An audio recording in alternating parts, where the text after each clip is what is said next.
All right, I'm going to call tonight's meeting of the Lane Community College Budget Committee to order. Jove, will you please call roll? Chair Kevin Altucker, Here. Jim Arnold, Here. Larissa Inez, Here. Austin Vulnagi, Yep. Here.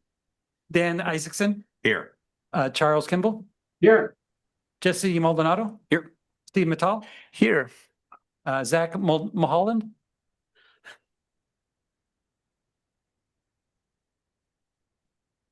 Zach Mulholland, I'll move on. Amber Patterson, Here. Jerry Rust, Here. Julie Weisman, Here. and Jesse Williams. Here. William Gray. Thank you, Chair. Amber will now read the land acknowledgement.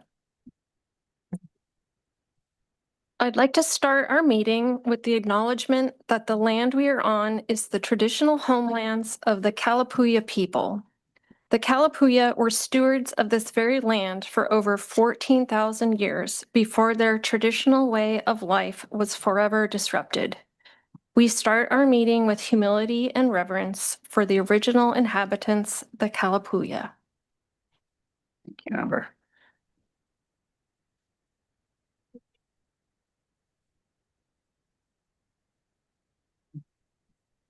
We'll now move on to the adoption of the agenda. Do I have a motion to adopt the May 20th, 2026 agenda?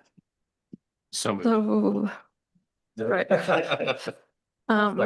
I would like to move to amend to add to action items after discussion to approve the fiscal year 27 proposed budget and approve property taxes for the 2026-2027 fiscal year at the rate of 61.991 cents per $1,000 of assessed value for the permanent rate tax levy and in the amount of $14,369,891 for the general obligation bond levies. Mr. Chairman, point of order. We didn't vote on that adoption of the agenda, did we? No. Was so. So we're amending it prior to voting on adopting. Thank you. I'll second the motion. Thanks.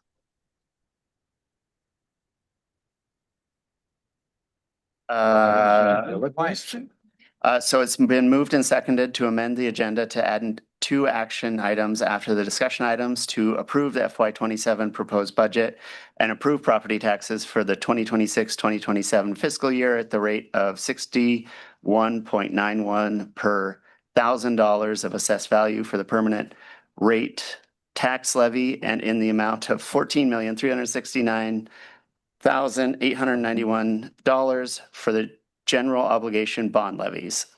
All in favor of amending the May 20th Budget Committee as amended, say aye. Aye. Aye. Any nays? Nay.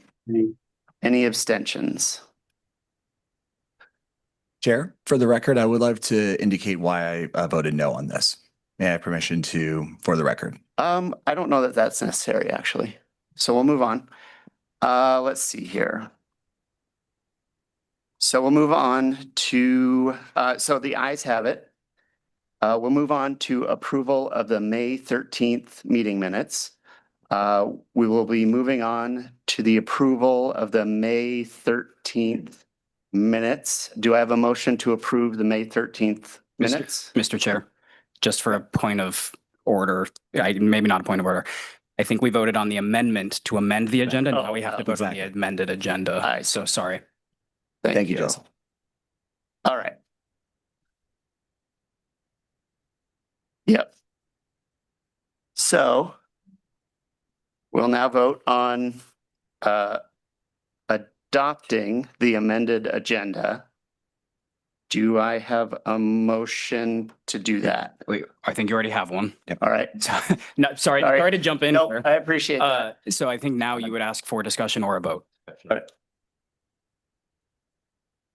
All right, we'll just move to vote. Mr. Chairman. There's discussion. Exactly. All right, There is discussion on the motion. discussion then. Yes. Thank you. So I don't think that we have had the proper amount of time with this document that we received in May to be able to ask additional questions, go over various things about the budget, per our responsibilities and fiduciary responsibilities, per not only board policy, ORSs, and so forth. I mentioned those ORSs and so forth in the previous meeting, and I do believe that we should encourage discussion and so forth.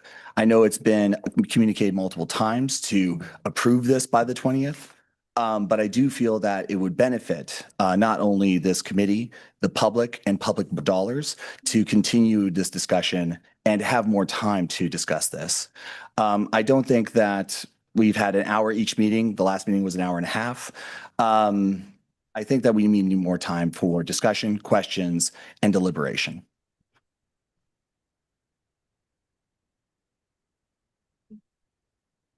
Julie?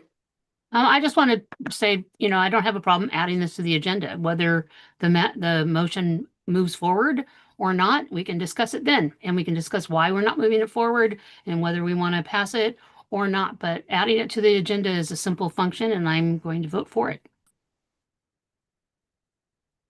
Yes, Steve. Yeah, and I'll just, appreciate the interest in a thorough discussion, but given that you've indicated at least a few weeks ago that this was the date we would try to wrap if we could get to that point, seeing fewer and fewer questions being posed to staff this most recent round, I'm feeling that the discussion and the, exploration of the budget is coming to a close and that a motion to approve it is appropriate at this time. Yes, Charlie. So I guess I'm a little confused because what I heard was not an add to the agenda. I heard this was an approval of the budget on this motion. My apologies. I must have misread that. This is a motion to amend the agenda. Should I Only reread to- that? Only, Just so- only to move to modify the agenda, not approve the budget. Correct. Okay. Should I redo that? I kind of messed that up. Oh, Chair, you did say amend the, to amend Okay. Was clear. agenda. Okay, Sorry. okay.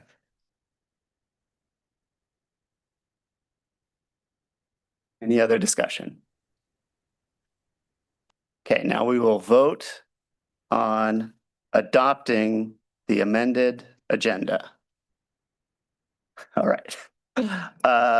All those in favor say aye. Aye. Any nays? Nay. Any abstentions? The motion carries. Okay. Now I think we can move to the meeting minutes. So the May 13th meeting minutes were posted online. Do we have any corrections to those minutes? Chair, I do have a correction. Okay. Excellent. I did email the edits to Jove ahead of time here. Under the section, I totally forgot to mention under which section. I apologize about that, Jove. Under the information requests and committee questions, after the statement, the chair clarified that meetings are focused on questions and clarifying rather than making program and policy decisions. And yeah, you were 100% correct on that. But I did also in the discussion communicate specific ORSs as well as board policies that specify that the committee's primary purpose is ensuring financial compliance, that the committee's job is also to ensure that documents conform with college master and educational plans, contains realistic resource projections and satisfies parameters. I also emphasized in the conversation, I wasn't trying to counter what you were saying, Chair, but to emphasize and encourage the point of discussion, transparency, and deliberation of public dollars in a public meeting. So yeah, so anyway, it wasn't reflected in the meeting minutes.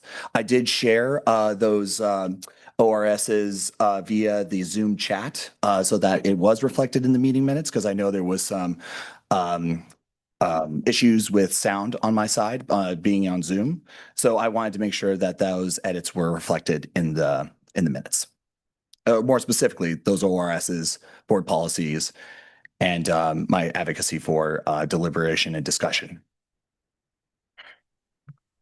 Okay. You got all that, Jove? I have a point of information. Chair, Okay. I just, I read through the minutes and I didn't see a detailed, capture of every trustees and every budget committee member's statements and comments and, suggestions and documents that they did. It was pretty well capsulized, and I'm actually opposed to this, edit of the agenda. I mean, of the minutes. This is, capturing only one trustee's voice and the things that he thinks is important. And this isn't the way that we've done it in the past. Is that not correct? We've edited, Chair, if I can answer. I wasn't questions of asking what- you. I wasn't asking you. I was asking the chair.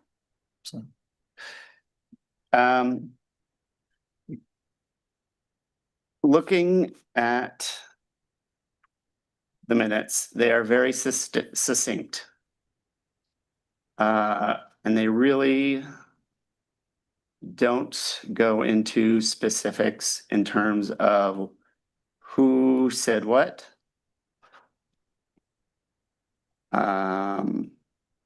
So is there a middle ground here where Jove can add a sentence saying, Yeah, essentially a sentence just listing the ORS as board policies that I listed in that. That's more than sufficient, in my opinion.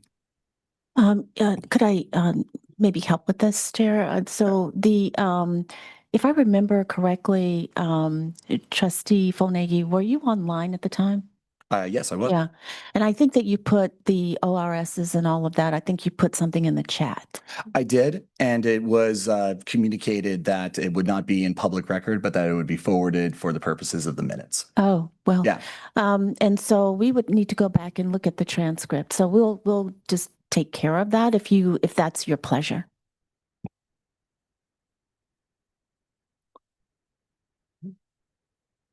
Steve? I was only going to recommend, for purposes of, focusing the remainder of our time on the budget issues before us, to, if it's reasonable, to table this particular motion, have, staff and Austin perhaps work through an amended version of the minutes to be passed at the next meeting so that we can focus the balance of this time on the budget.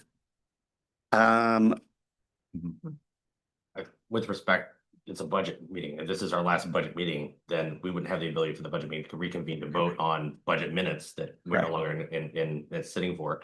I don't think what Austin's asking for is that out of whack in conjunction with what Dr. Bolger said. If we can just take the transcript of the ORSs that you cited. Thank you. And agreed to just put them in the minutes. A simple byline. Here are the ORSs that were described. Yeah, I appreciate think that's fine. Joe, let's just go ahead and reference the ORSs and include them. So do we have, I think we need a motion to approve the minutes as amended. I so move. And a second? I'll second. Okay. All those in favor, say aye. Aye. Any nays? Any abstentions? I'm abstaining. All right, the ayes have it and it is carried. So we're going to move on to public comment now. This time around, I think we do have some students in the room, so I've asked Jove to prioritize those student voices. So I want to hear from them first, make sure they get a chance to speak. We normally have 20 minutes allotted. I think we can still do that. We've got, I think, 7 folks signed up. So that is our about 3-minute timer for each one. So if we could stick to that 3 minutes, that'd be great. Jove, could you tell us who our first speaker is? Our first speaker is Adrian Zambrano. Followed by Sunny Weiss.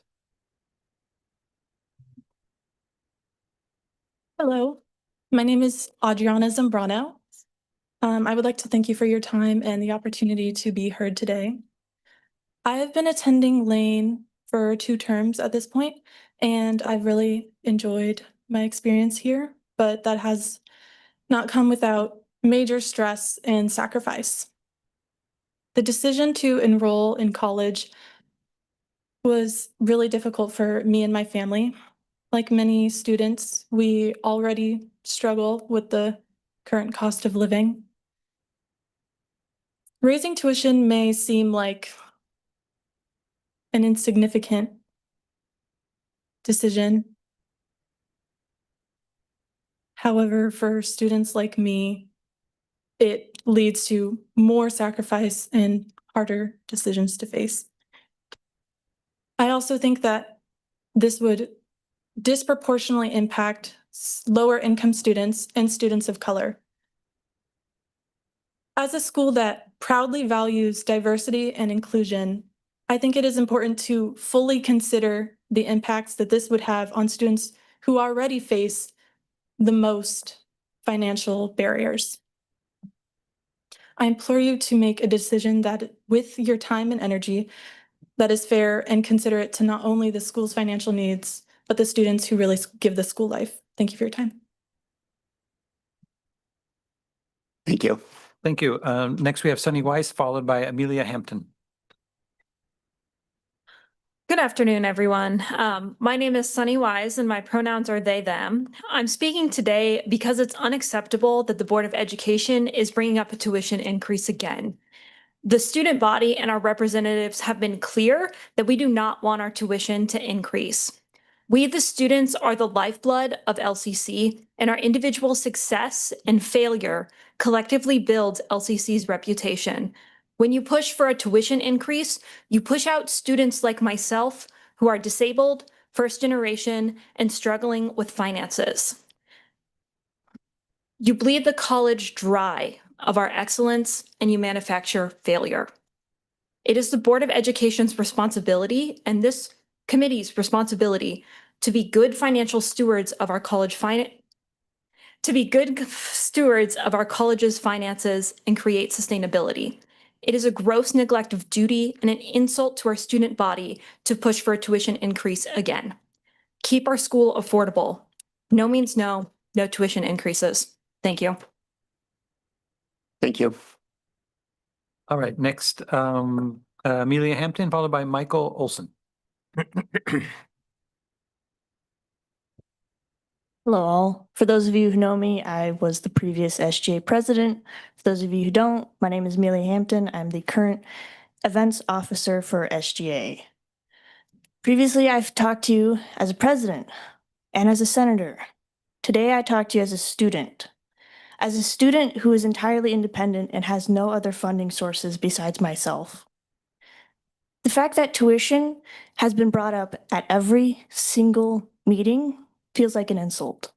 Feels like an insult to the students I petitioned with, to the students I spoke up for, to the students my fellow senators spoke up for. And I just ask you, do you have a car? Do you have a house?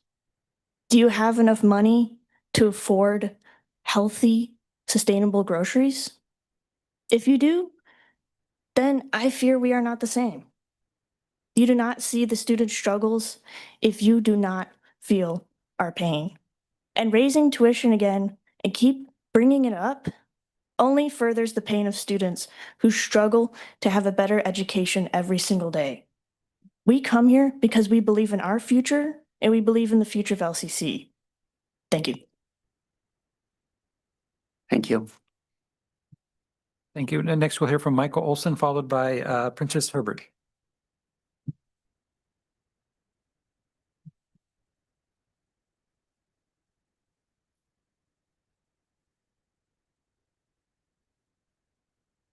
Hello, members of the board and members of the budget committee. Some of you and all of you should know me, but for you who don't, I am President Braden Michael Olson of the SGA. I wish my attendance to this committee was under happier circumstances, but I'm here because once again, the conversation of tuition has returned. This comes as a surprise to us students because this conversation was had months ago, and we students said we would not accept anything greater than a $2 increase per credit. which equates to $5,436 a year just in tuition. That doesn't include the fees we have to pay.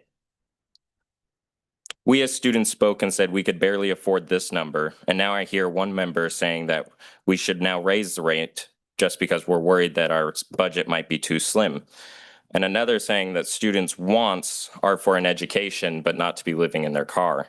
I think this has been misinterpreted. Students don't want to not live in their car. They need to not to live in their car. We are here gaining our education because we have no other option out of our poverty. If we don't continue, we have to return to the place of which our parents had started, except at a worse condition. It's difficult for me to speak on this because I can't believe that this conversation has to keep coming up and up and up again, especially when inflation affects us students more as compared to those with those six-figure salaries, those homes and cars. We are here so we can afford those basic needs in the future, the basic need of stable housing and the basic need of food and water. I have said this before, that it is not the student's fault that the budget is tight or the budget is failing us. It is not, our students are not the solution to fix the problems, and that we have already sacrificed thousands of dollars to attend this college and to attempt to earn an education in which that can help us be better in life, and we refuse to sacrifice more for that. Take your hands off of tuition, because when we say no to a raise, it means no. Thank you. Okay, next, we have Princess Herbert, followed by Adrienne Mitchell.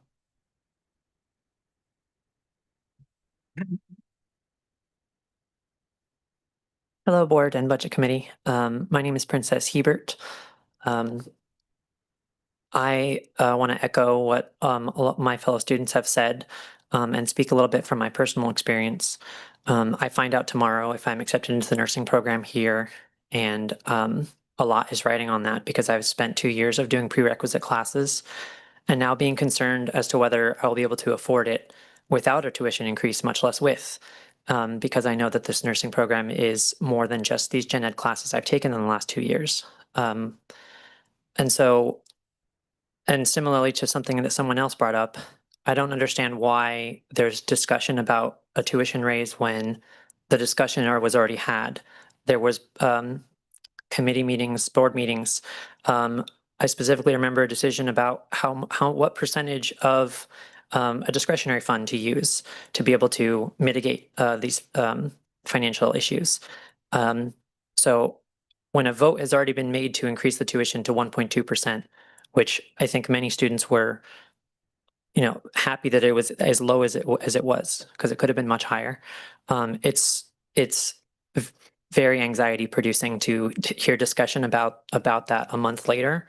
I think that I don't understand if anything's changed. Maybe something has changed. I don't know how anything could have changed in a month.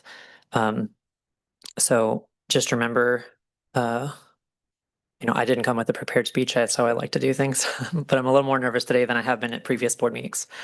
Partially because of tomorrow and because of an event that I did yesterday. Yeah, I don't know how else I can say everything that all of my previous students have come up here today better. So I won't. Thank you very much for your time.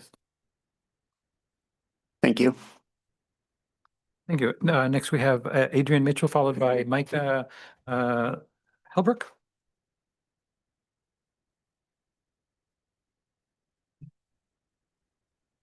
Good evening, President Bulger, Board and Budget Committee members.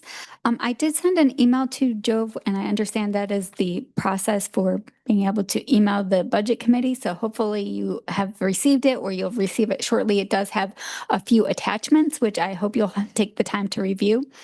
The purpose of the documents is to demonstrate the negative impact on the budget when instructional offerings are reduced. LCC's general fund receives revenue from three primary sources. As you know, tuition, state funding, and local property tax.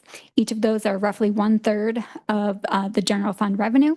Two of these three funding sources are directly tied to instruction. When instruction's reduced, LCC doesn't receive the tuition revenue for the courses or programs that are cut, and reduced offerings lead to a future reduction in state funding because state funding is based on LCC's student FTE relative to other community colleges within the system with the 3-year rolling average formula. The first document demonstrates that LCC generates substantial net revenue for lecture classes based on tuition alone without including state revenue. A single lecture class with 30 students generates nearly $10,000 in net revenue when taught by a part-time faculty member at the highest salary rate and including all benefits costs, and $2,700 when taught by a full-time faculty member. 100 sections amounts to nearly $1 million in net revenue, and more than 100 sections were suddenly canceled this year, leaving students and faculty alike without other options. The second and third documents show that LCC will suffer a net loss by cutting the health information management and criminal justice programs of $35,000 and $80,000 respectively. When classes are cut, leaving students on waiting lists, as occurred this year, students and our community suffer. In addition to prolonging students' time to reach a certificate or degree when they cannot get into the courses they need, this also negatively impacts LCC's budget. Similarly, when instructional programs are cut, LCC ultimately loses revenue and students turn to other colleges or leave entirely. And faculty are often recalled to teach in other areas where they are qualified, displacing part-time faculty and increasing the cost per FTE in programs where they transfer. Ultimately, the net impact to the LCC budget of program cuts is even a more significant net loss. These types of decisions impact the institution's reputation as well as our broader community's trust in LCC. While it's not possible to go backward in time to reverse cuts that were made this year, I urge you to direct the board and administration to take a different approach that does not cut instruction in the future. Otherwise, these types of decisions will create a downward spiral for the LCC budget, which also further increases pressure on tuition. Finally, I invite you to view a video that I made in December to show how the assumptions that the administration built into the budget exaggerate expenses and create a pretext for unnecessary cuts. I hope you'll take some time to review that video. Thank you for your time this evening. Thank you. Thank you. And our last speaker, Micah Helbrook.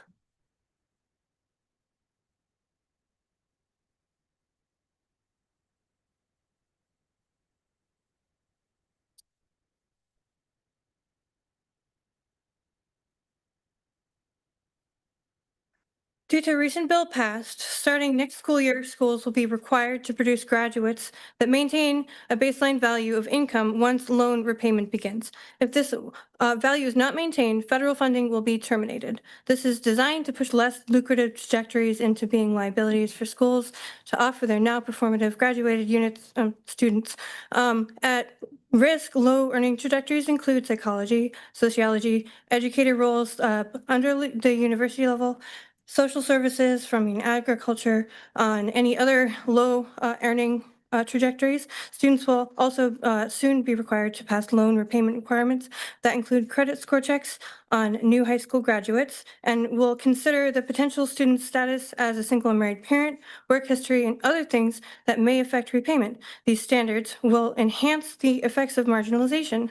Soon, women will be a liability. Brown people, neurodivergent people. The schools themselves will be coerced into performing the kind of racism and judgment that the Department of Education would never have dared consider if it were allowed to exist. This will become all or nothing, as it's designed to be. LCC must find a way to achieve and maintain independent funding or consent to contributing to the white male dominance of the country. We cannot be a cargo cult. No one is going to save us. We must contribute to saving our community by not becoming a burden in its health while fighting disease that's already eating much of our educational system. This institution's primary attendance demographic begins marginalized. Raising tuition will boost this cycle into becoming necessary even more quickly than intended because attendance will suffer and our our trajectories won't be worth enough. Mine, social services, most certainly won't be.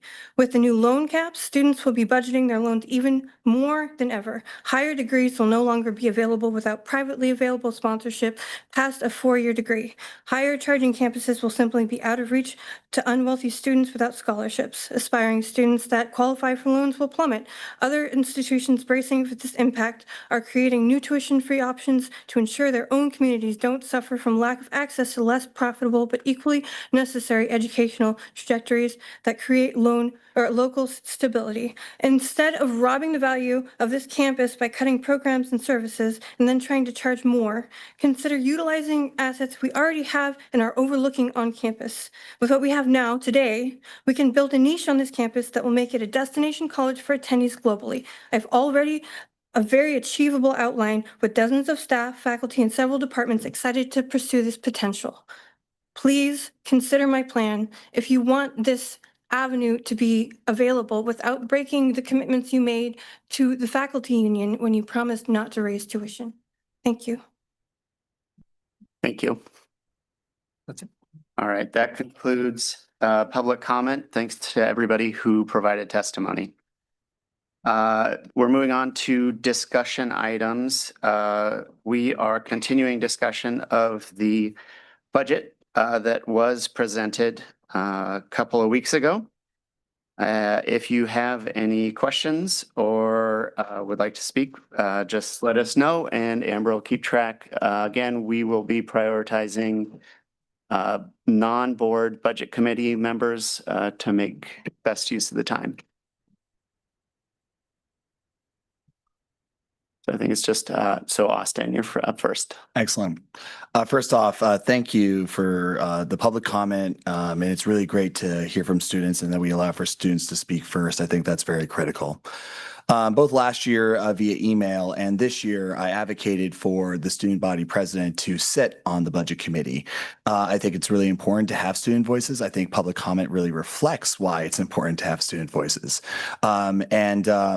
I do want to say that we should consider seating as an ex officio member the student body president. That's well within the capacity to do that. There's 3 community colleges that have a ex officio student body president. The first one was at Klamath Community College, Portland Community College, and then us. And at Klamath Community College, we seated the student body president just simply by inviting them to be seated. They are an ex officio member. They don't vote. They don't count towards the quorum per board policy of all the 3 community colleges, but they do get to ask questions, gather information, request information, and so forth. And that's really critical because then they can bring that back to their student government, to their students, that students are informed about the budget, what's happening with the budget, where their tuition goes into, and why it's critical for them to even attend and hear our discussion, because these are public dollars in a public meeting. So anyway, I would just say that first off, we should seat the student body president as the ex officio member of this committee and allow for that to be continued. It's really important to hear student voices and to have students at the table. So anyway, I just wanted to make that comment. It wasn't a quick comment. I apologize. But I do want to simply state that I do feel that there's more questions and more conversations that we need to have about this budget overall. I know that there is fewer and fewer questions that came up in this meeting. I think it was unfortunate that we kept on continuing to communicate that let's make a goal to pass this by the 20th, because I feel like that then creates a pressure for individuals to maybe not to ask additional questions or, okay, we're at the tail end here. I guess everything might be fine. Let's go ahead and pass it on the 20th. I've been a part of many budget committee processes, both at Klamath Community College and here, and I never had an experience where there was a consistent communicated goal of by the 20th or by a certain date. Usually what the committee does is they go, hey, do we see a conclusion of this in the next meeting? We usually have that discussion during adjournment. And that's a great time to be able to go, hey, where are we at? Or where are we feeling? Where's our gut in this process? Because yeah, per the ORSs that I was stating in the meeting, we do have to make sure that we are in fiscal compliance. That is our duty and responsibility as committee members. We do have to make sure that we are following the educational plans, contains realistic resource projections and satisfy parameters. And again, I've been encouraging this committee to have discussions, to continue to ask questions, because it's important to have these questions and discussion in a public meeting. And so with that, I do feel that there is more questions to be had. There is more discussion to be had in this process, and I'll explain even more why later, but I want to make sure that people have that opportunity to speak. So. Kevin? Thank you. I'd like to speak to the tuition issue. The board has already approved a 1.2% tuition increase, and students have every right to rely on that decision we made. Reversing or revising now after public action already occurred would undermine predictability and trust for students and families who are trying to survive a very uncertain economy. Also, we need to be really careful about treating tuition as an automatic pressure release valve every time we're in a financial stress. At some very near point, an increase in tuition affects access, it affects enrollment, it affects student persistence, it affects public confidence. Students are already carrying significant financial pressures. We heard that tonight. Many are balancing work, housing instability, transportation costs, childcare, food insecurity, all while trying to attend college. So even the most modest increases matter. The timing also matters. New tuition amendments during a final budget approval process sends a mixed signal whether the college actually stands behind budget frameworks before us. It doesn't mean that the tuition issue should never be discussed. Of course it should be. Those conversations belong in a deliberate, a transparent, and a forward-looking process, not as a late-stage modification to a budget already publicly developed around a different assumption, which is that 1.2% tuition increase. Thank you. Larissa? Thank you, Chair. This is my third and final year on the Budget Committee, and it has been, I've learned a lot sitting on this committee. I've learned a lot about the value of LCC. I think it's an incredible asset to the community. I was familiar already with higher education budgeting as a result of my many years at University of Oregon. And I know that dealing with budget shortfalls, needing to make budget cuts, creating mitigation plans to meet board required reserve policies. Those are hard choices and hard decisions. What I have seen throughout the process this year is responsible, principled decision-making on behalf of the staff and the leaders at this institution. I think that this committee has asked a lot of questions. The role of the public, the community members on this committee is to represent public opinion and the interests of the people of Lane County, who this institution serves. I think that we've asked really good questions. I think the information that has been provided in response to those questions has been thoughtful. And I am personally satisfied with this process, with the answers, questions we've asked, with the answers we've received, and I'm ready to approve this budget today. I know that a budget is a plan, a budget is not handcuffs. And as much as we see a lot of headwinds coming our way in higher education, that's not going to get better. And the leadership of this institution is accountable for achieving the outcomes and keeping budget, keeping spending to the commitments that they've made. So accountability is already built into the processes at this institution. Yeah, that's what I wanted to say. Thank you. All right, over to Amber. I also wanted to thank everyone for the process this year. I really appreciated the extra meetings we had. I know not everybody could attend, but we had a couple extra meetings to discuss things that had already been talked about in March and prior board meetings. So that was really helpful. I recommend doing that in the future as well. I also wanted to talk a little bit about tuition as well. I spoke a lot about this last week, so I won't take up too much time, but I did look into, I was curious about the price elasticity of tuition and which is basically how flexible students are on being able to accept price changes of their tuition, and just found that although there's not a lot of great studies post-COVID, students that attend community colleges, they don't have the flexibility, whereas those that go to a 4-year, they can take price increases a little easier.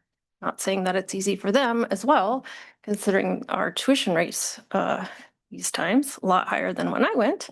But particularly community college students, I think the number I saw where every percentage you go up, you could potentially lose up to 1 to 2% of future enrolls.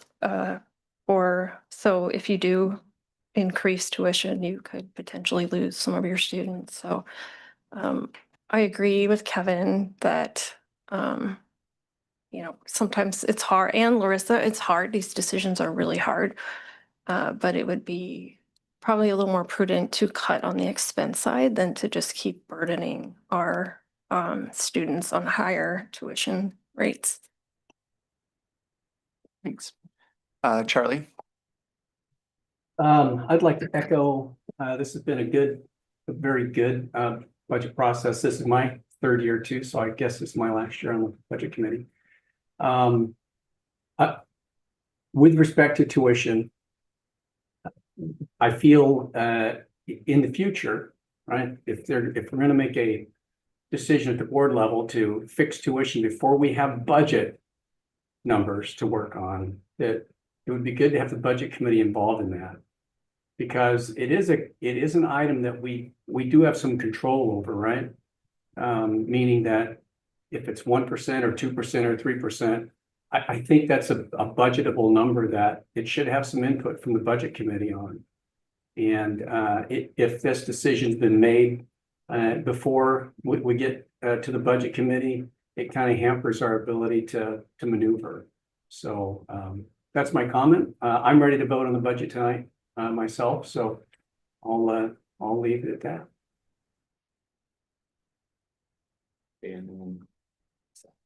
Yeah, I kind of want to echo the same sentiments. I want to thank the board. I want to thank the public, the students who are here tonight. There is a little bit of a performative nature of this process that is built in. It is what it is, but as a budget committee person, it is good to say it out loud. The budget process started before the budget committee met, which is weird. If we're here to develop and talk about the budget, to not include the budget committee developing the budget's weird. So get that we can't meet all year round. That's fine. There should be some check-ins on some high-level points that are going to affect the budget on future years so that we at least are knowledgeable of it. Otherwise, what it feels like as a budget committee person is 90% of the work has been done. We're here to present in hour-long increments what we've come up with. Here's the timetable, and you're going to vote on this date. That's what we're doing. That's not the same thing as you're a budget committee. Let's develop and talk about a budget. Those are two diametrically opposed things. So that being said, the role that I can feel like I can play is that the questions I've asked lay out groundwork for work to be done by the board over the next year, so that when we come back here next year to talk about the budget, there should be work on those issues. If there's not, then the questions become more pointed. And that's what I'm going to be looking forward to doing next year from the board. So it's a challenge. It's a bit of a dance between the board members themselves on work that needs to get done and answers that need to get answered for issues that we've raised. And the budget committee is going to be essentially a check on that next year. But I'm ready to vote on the budget as well. We'll get you guys, Jim, we're going to jump you in there. I guess I'm coming from a little bit different perspective, maybe closer to what Austin has on his mind, that we've been advised that May 20th was going to be the date when the budget was approved. So the sense that I have is that this is, as was just said, a performative aspect of this, a sort of a rubber stamp aspect of what we are doing here.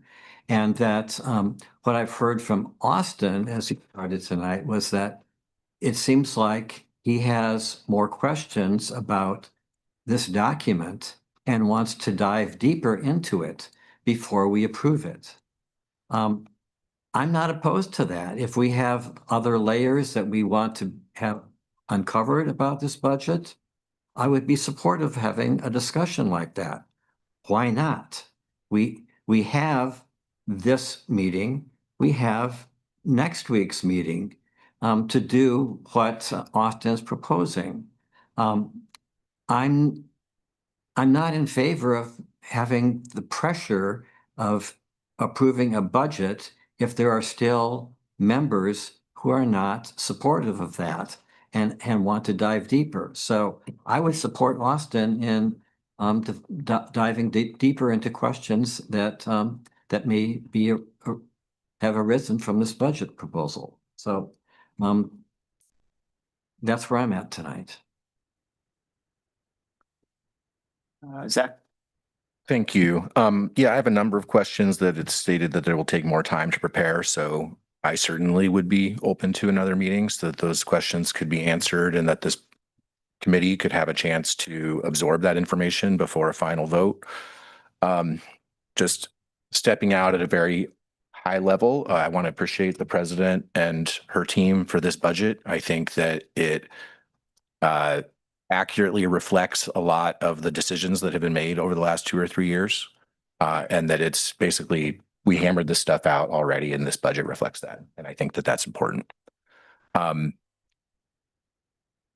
the beginning of this year, we received a 3-year mitigation plan. We did a deep dive on that plan. I was concerned during that process that some of the revenue numbers were understated. After doing that deep dive, I still believe those numbers had been understated in terms of our expected revenue from local and state property taxes, but and state revenue. But there were a number of that was counterbalanced by a number of assumptions that could turn against us. There's a lot of downside risk in this budget. When we received a tuition recommendation of 1.2%, and it was stated that, you know, oh, we had underestimated these certain revenues. And I said, yes, you had underestimated them. We spent all the slack that was on one side of the budget in terms of potential higher revenues, got spent in that low tuition increase. All that's left in the budget is downside risks. The one assumption that might turn our way is vacancy savings. So, you know, I spoke up at the time. I said, hey, I think there's some, you know, I'm concerned that this isn't enough. The board passed that budget. I'm concerned that there's basically no wiggle room. That's why I've been having these conversations and I'm going to stay up at night. I hope I'm wrong. Let's be clear. I hope that I'm wrong and that the assumptions don't turn against us in the way that I'm concerned. But I do want to step back and say, I think this is probably the best forecasting actually in 3 years. I think every year we tighten it and it gets a little bit better. The problem in my, to paraphrase Forrest Gump, poop happens. And in the middle of next year, when something goes wrong, I'm really concerned we just don't have anywhere to turn. We're going to have to spend down, the only place that we'll have to turn is to continue spending down reserves, which every year get a little bit lower. I guess, just 2 very quick questions, and then I will let others have their opportunity. With regards to a loan, 8th quarter payment loan next year, it sounds like we probably will need some loan. Is that an accurate statement?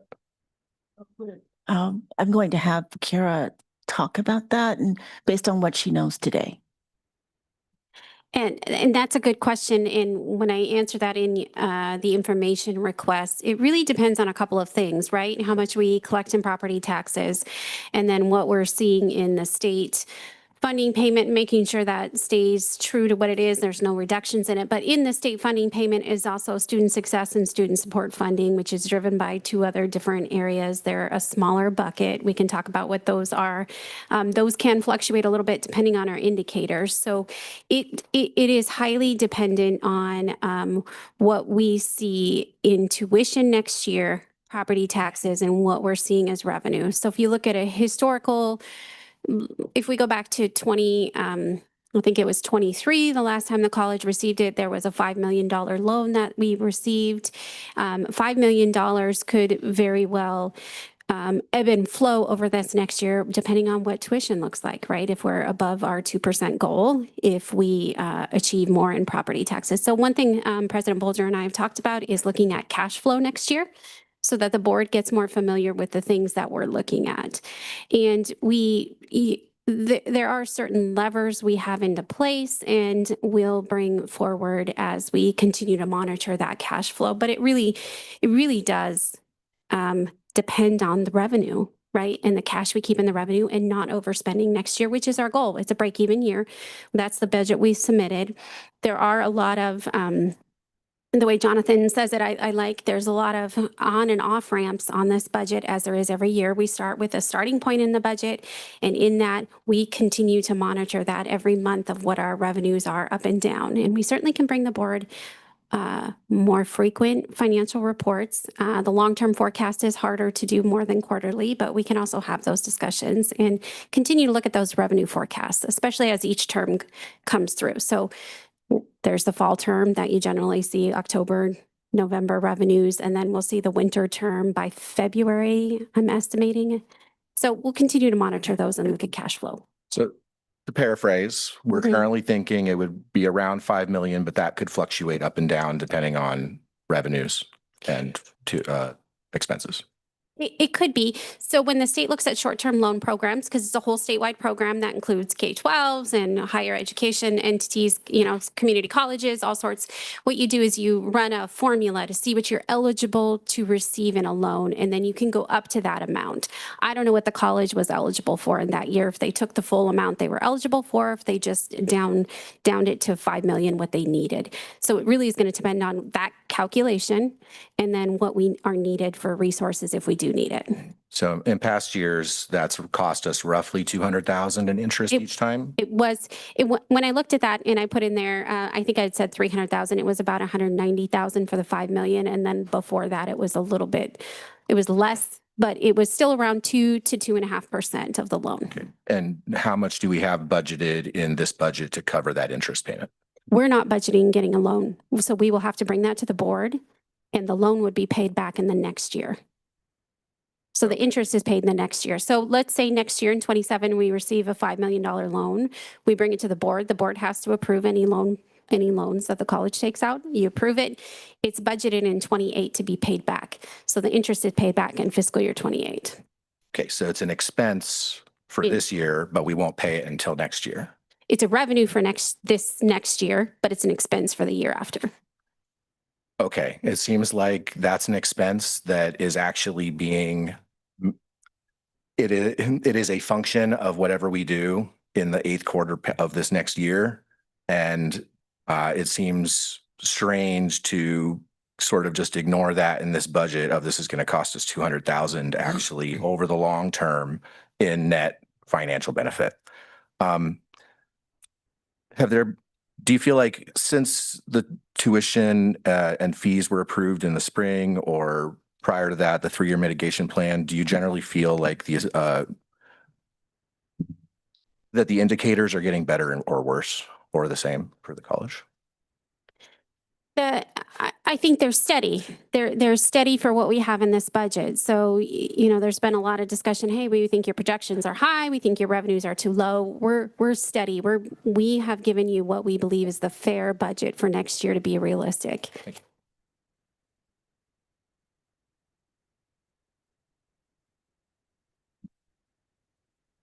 All right, Larissa. Thank you, Chair.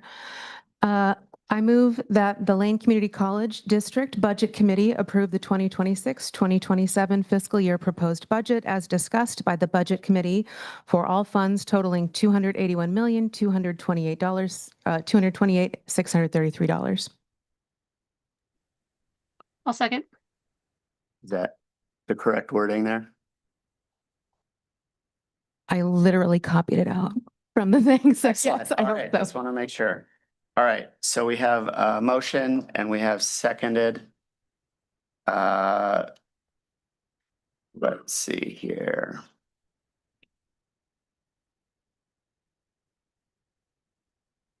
Yes, To the motion? what? For discussion for the motion. Oh, Speak to the motion. discussion. Yes. That's normal. Okay, yeah. Excellent. So I'm going to vote no because we do have some additional questions to ask. For instance, early on in this process, I asked for alternative revenue sources. That is something that has not even been discussed by this committee. And that's something that we should get some guidance from you, the public, from you, the committee members, and to have a broader conversation about that so that we can rely less on tuition and tuition increases. I'm really curious more about some of the examples that Zach brought up with questions and so forth. Okay, let me put this as an example. Over the last 4 years, we've spent $865,000 on attorney fees for, I know. Sorry, I was talking to the students because they gasped. So, and that was for unfair labor practices, bargaining, and a variety of other different things that lawyers do. Sorry, I don't mean to not be eloquent on that, but like that averages $250,000 a year. Where in this budget, committee members, I'm asking you, where is that money in this? You spoke about cuts in operations. That's a perfect example of cuts. Dan, you spoke about hey, we need to build up our reserves. Let's, if this was my personal budget, I'll let the wheels fall off of my car so that I can build that reserve. I agree with that concept because that's how I operate with my budget. But when we are thinking about higher education too, cuts like that impact students. They impact wraparound services to students, services and resources to help serve them and to help them be successful in their pursuit of education and so forth. We are not having these broad discussions and ask questions and so forth to look at this budget, to look at line items, to look at these different things per the ORSs and OERs that is applicable. The concept of hey, where can we look at potential cuts so in the budget so that we don't have to rely too much on tuition. That's exactly what OER 150294-8330 states that is our purpose. So I'm encouraging us to table this so that we can have further opportunities to discuss things, go out into the May 27th meeting, have more time rather than because I did ask for additional time. We got 30 minutes. So we've met for 4 hours and 30 minutes. Those additional meetings in April, we didn't have access to this document because per the state law, we don't get this until May 1st. Those first 2 meetings were great to bring us information and so forth, but this document, we have only met just a couple of times. So I am asking us as a committee to go ahead and meet one more time so that we can have those discussions. It's our fiduciary responsibility to have these conversations and discussions, not only for the sake of the institution, but also for the students. That Move to table. I'll second. Zach, just to clarify to the May 27th meeting. Yes. Don't we already have a first and second motion? And now there's a move to Approving table that budget. motion. But It supersedes. I'm just wondering what of substance you think you're gonna get in another week. I'll just put that out there. Respectfully, I have a potential amendment to the motion, and we are 1 minute away from our close of our meeting. Point of order, we have a parliamentarian in the room. Could we ask him to interject on process here, please? So a motion to table is something that once a second is made to the motion, there's no debate on it and you vote on it immediately. So on the motion to table, all those in favor, say aye. Aye. Aye. So we'll have to count those out, I suspect. Roll call then.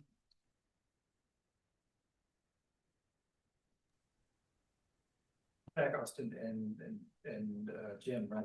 Well, the request was for a roll Oh, call roll call, I'm vote. sorry. Yeah. Okay. Kevin, Nay. Jim, Aye. Larissa Inez, Nay. Austin, Polari, Yes. Dan Isaacson, Yes. Charles Kimball, Nay. Jesse Maldonado. Yes. Yes. Steve Metal, Nay. Amber Patterson, Nay. Jerry Rust, Yes. Julie Weisman, Nay. and Jesse Williams. Nay. Oh, and Zach Mulholland. Yes.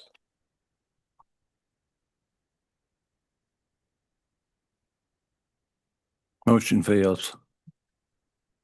Thank you. Move to amend the original motion. What could we What haven't was heard what was the, what result were the yet. numbers? Sorry. Right,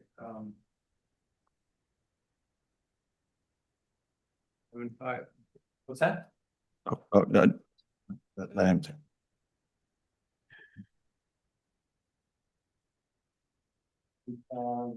One, two, three, four.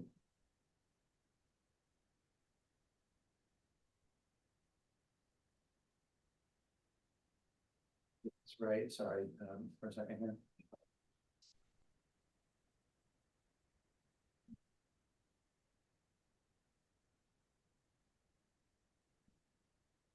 Larissa, you were a nay? Nay. That's what I just want to make sure I got that right. And Dan, you were a nay? I'm a yes. You were a yes. And Austin, you were a nay. I was a yes. You were a yes. Should we? Do we, maybe we should redo that. Yeah. Thank you. That's wrong. I apologize. Kevin Tucker was, So this is a motion to table. Motion. yeah, sorry. You guys were going fast. I apologize. Kevin Tucker, you were a yes? Nay. Jim Mullins, Yes. that's right. Larissa was a no. No.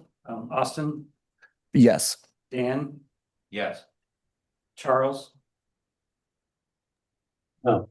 was a no, right? Jesse, Yes. Steve, Nay. Amber, Nay. Jerry, Yes. Julie, No. and Jesse. No. Okay, let me do that. 1, 2. And Zach, 3, 4, yes. 5, 6. 6 no's. And Zach. Oh, well, Zach. Sorry? did Zach not get called? Oh, Zach, that's right, Zach.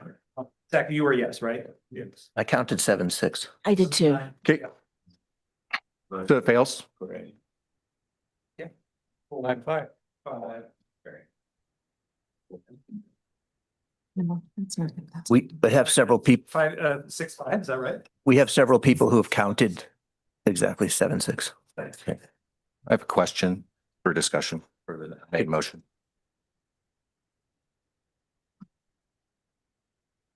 Can we have a decision about this tabling? Yeah. I mean, what, So you as chair indicate whether if the motion passed or failed. and the motion failed? What, Joe, what was the count? We had, what did I say, 6, 5? It looks like 7-6, Joe, 7 no, and 6 yes. 7-6 no. Okay, so the motion fails.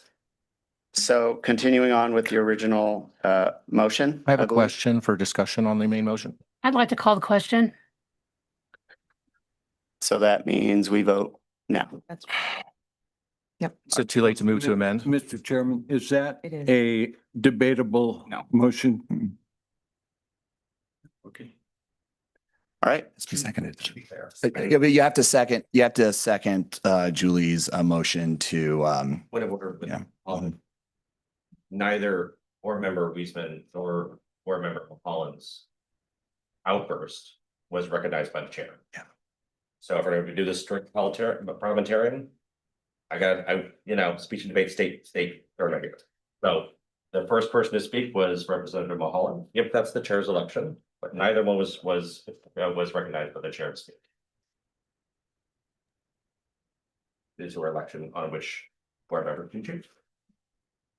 All right, since we are already over time, I'm gonna go with the calling the question. Point of order, skipping over someone just because you like what the second person wants to put in more is inappropriate. And I would like you to move to the first person in line. Parliamentarian, can you help us with this? And I think we have some other trustees who want to speak. Yeah, I mean, it's the chair's decision on who they saw as first in line to speak. It's not the parliamentarian's decision. So when you recognize that, if there is a calling the question, a vote to call the question, it does take a 2/3 vote in order to pass because it is ending debate and moving directly to a vote. And If point that helps. point of order, it requires a second too. Correct. Yeah. So and just to clarify, we have a motion. I don't think we had a second yet. So I need to call on people as they, You need to recognize speakers before they can make a motion, correct? okay. My apologies. I thought call the question was an interrupt like point of order. Okay, so Zach? I've stated, look, I think we were short-sighted. I'm kicking myself because I think we made that mistake. There has been a recommendation or a request by this budget committee that they be included earlier in the process next year, potentially in the tuition setting phase. And I am wondering if the board is open to that, because I will sit on my concerns and hope that I'm wrong next year, but I really hope we can bring in some additional brain power when it comes time to reviewing the tuition and fee setting next year. And I'm very hopeful that my colleagues will agree with that. And so it's sort of a question to my colleagues, and then I'm ready to vote after that. And obviously people don't have to respond if they don't want to. So I think Jerry is, or what? Sorry, Steve and then Jerry, or did you still have something or? Can I ask where we are, Mr. Chairman, first?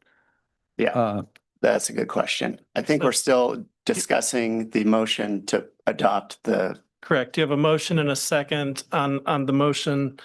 To adopt the budget? To adopt the budget totaling $281,360,653. So that is the motion on the floor. And as chair, you can move to a vote when you feel appropriate, if you would like to. Okay, so Jerry, and then we'll move to a vote. First point, if we do have another meeting, I'd like to know how we seat the student body president as an ex officio member. Is that an appointment by the budget committee or by the board or by the administration? I do have an answer to that if you would like to hear it. Point of order, that's not germane to the motion on the floor. Well, the motion on the floor is to approve the budget. Okay, Any discussion must be germane to that motion. Mr. Chair, okay. You can waive that part of my, to make it easy.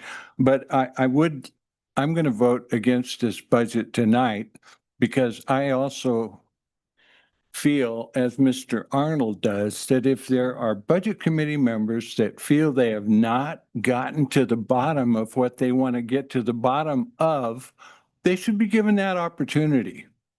It's a big budget, very important. So I'm going to go with that. Also, the last two speakers that spoke this morning or this afternoon, besides the students who raised the tuition issues, Adrian, the teacher's representative, and another one, I've forgotten her name. It might have been Princess. No, Micah.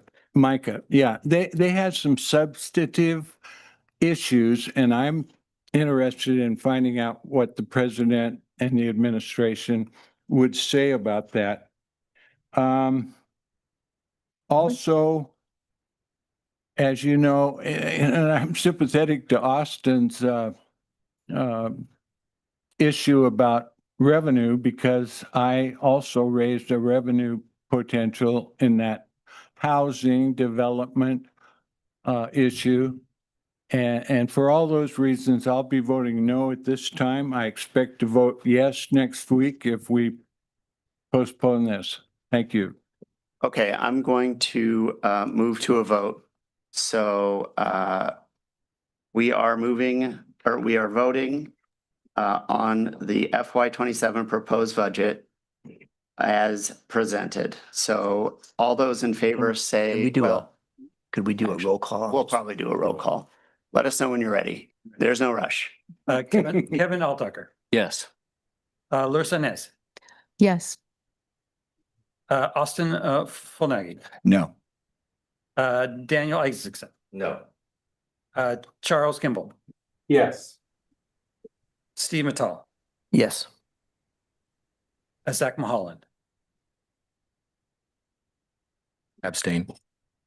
abstain. Amber Patterson, Yes. Jerry Rust, No. Julie Weisman, Yes.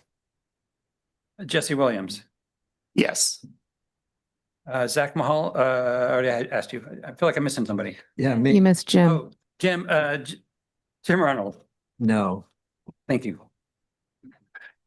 I think there were a couple of other individuals who were missing. Jesse, did you? So trustee Maldonado, on this, Jesse Maldonado. I'm gonna vote no. maybe you could check in, Joe, to see if anyone else was missing. Somebody I'm missing has not voted. That's 7-6 again. Thank you. 7-5. I got 7, 7-5. 5 and 1. Abstain. Yeah. Yep. 5. And one abstention.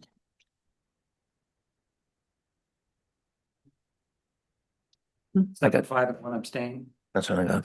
That you got to? Yeah.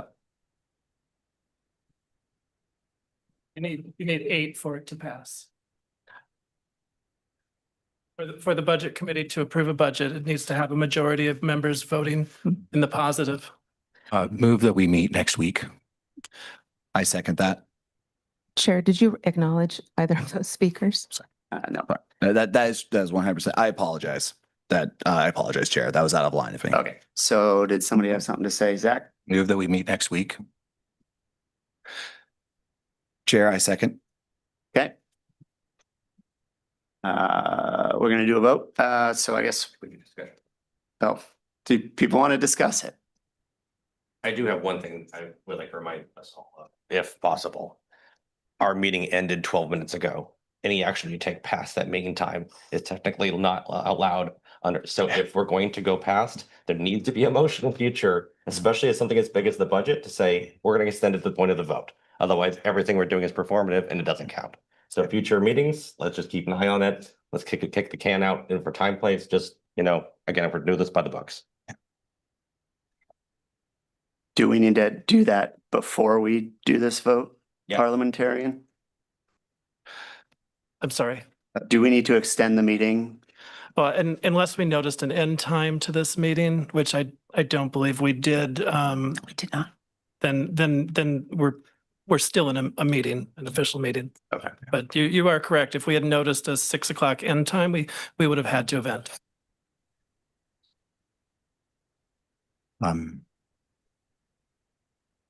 Yeah.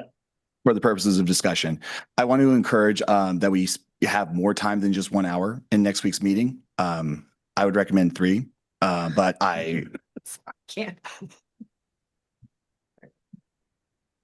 I'll wait if anyone else needs to speak. Oh, God, really? Point of order. I would appreciate if we could cut the side comments out, please. Yeah, that's probably a good call. So to allow me to finish speaking before I was interrupted. Thank you. I would recommend 3. It doesn't have to be 3, but I hope that we can have more time for a discussion greater than an hour. So, thank you. And again, that's just a recommendation. I'm not making this part of the motion.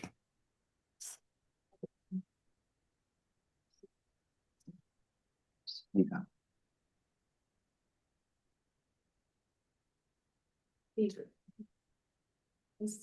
Steve. Yeah, thank you. I'll just, it sounds like we're going to have a meeting, whether it's next week or some other time, hopefully next week. For those who have additional questions, I guess I would request that they all be posted in writing by the end of this week. We only had one this week. A lot of discussion about additional questions, but largely it didn't materialize. Zach did have a few. So if there are additional questions, let's have them ahead of time so that we can have a chance to see what the responses are and go from there. We mostly spent our time talking about questions. We didn't actually have very many tonight. And I limited my questions specifically because of the limited time that we had tonight. I would have had it for the additional lines of questioning. So thank you. Can we do it by acclamation? Assuming there's no opposition to moving this to next week. It just means by, without objection, we're just going to approve this. I suppose we have no choice at this point. I mean, the other option is to not have a budget for next year. Chair, I'd like to have Kara come and talk about the impact of the additional meeting next week. I am not suggesting that the Budget Committee not have that, but I do want the Budget Committee and the board to understand what happens as a result of that. So Kara. Yes, the concern and the recommendation for the 20th has everything to do with the posting of a proposed adopted budget for the board to take official motion. We have to have that posted at minimum 7 or 5. I'm getting the words, 5 business days in a newspaper, two public places in the newspaper. So you, depending on the timing and whether or not we can get this in the registered guard, if it is passed next week, we may have to have a special date for the board to actually take motion. And in addition, you have to have this passed by June 30th or we cannot operate on July 1st. So do keep that in mind that we have to follow all those.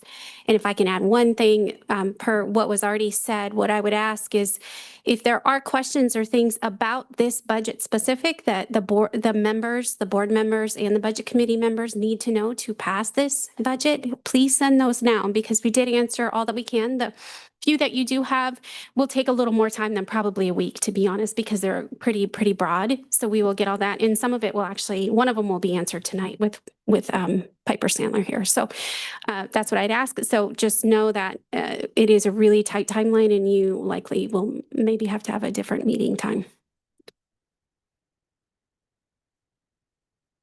All right.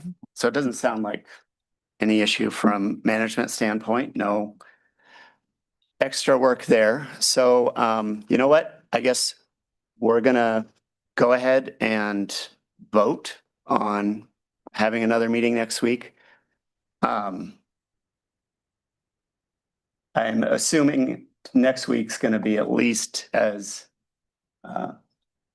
similar to this week. So we should probably allot 2 to 3 times the amount of time for each item.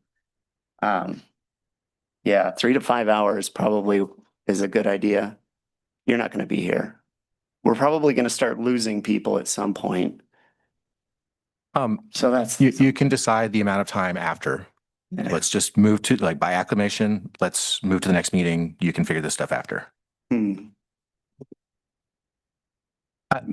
Yeah. Call the question. I second. All in favor? Sorry. All right. I got to step out for 15 minutes, please. Proceed, Chair. So the question has been called to add to meet again next week, I suppose. The question's been called, so you need to take a vote officially on that, which will take a 2/3 vote in order to move to a vote to move the meeting. What was the motion? There was a motion on the table to have a meeting next week. And then the question was called, so you need to, and seconded, so you need to address that first. And that's not debatable, so you'll move right into that. And if there's 2/3 vote in favor, then you'll be able to address the other motion. All right. I'm willing to withdraw my call to question if we can just move on to the main motion and just vote on the main motion already. Zach, you need to be recognized. You continue to interrupt. I think the call to question is fine. Let's go ahead and Roll Was call there, that. Chair? Point of order, Hold was on, there, a se- hold was there on, a Julie. second? Was there a Mhm. second? Yeah, yeah. Thanks. Right. Kevin Alltucker.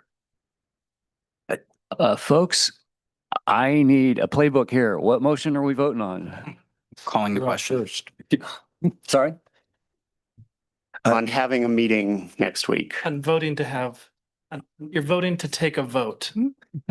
We're ending debate. We're yes or no on ending debate. And that is what we're doing. Thank you. We're looking for a 2/3. Correct. I vote yes. Good call. Thank you. Larissa Inez. Yes. Thank you. Austin Fulnegi. Yes. Daniel Isaacson. Yes. Charles Kimball. Nope. Steve Mattal. Yes. Zach Mulholland. Yes.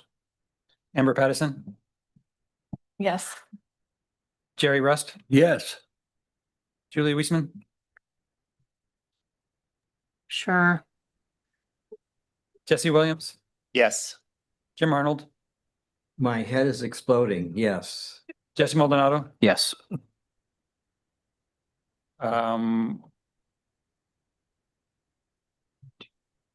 12 yeses, 1 no. Motion carries.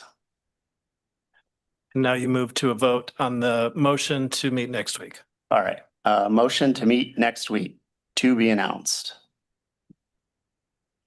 Kevin Alltucker. Yes. Larissa Inez. Yes. Austin Fulnegi. Yes. Daniel Isaacson. Yes.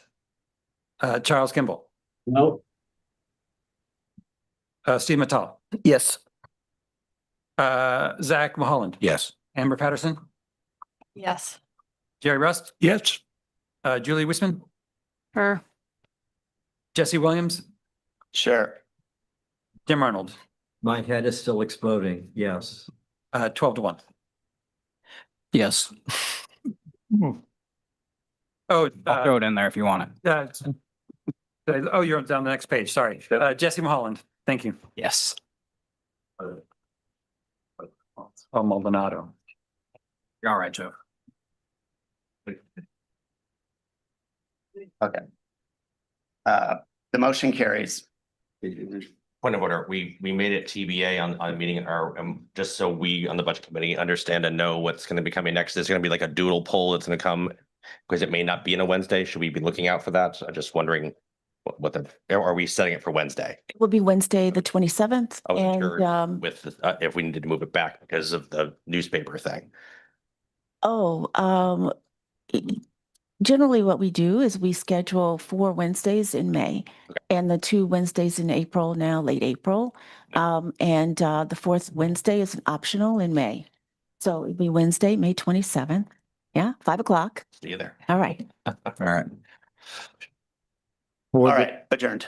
And for the purposes of the board meeting, let's take a bio break. Let's do 10 minutes.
All right, we are now going to get the May 20th Board of Work Session started. Jove, will you please call the roll? Thank you, Chair. Kevin Altucker, Here. Austin Fulnagi, Here. Jesse Maldonado. Here. Steve Mattel, Here. Zach Mulholland. Zach Mulholland's excused. We'll be late. Michael Olson, Here. Gary Rust, Here. Julie Weisman. Here.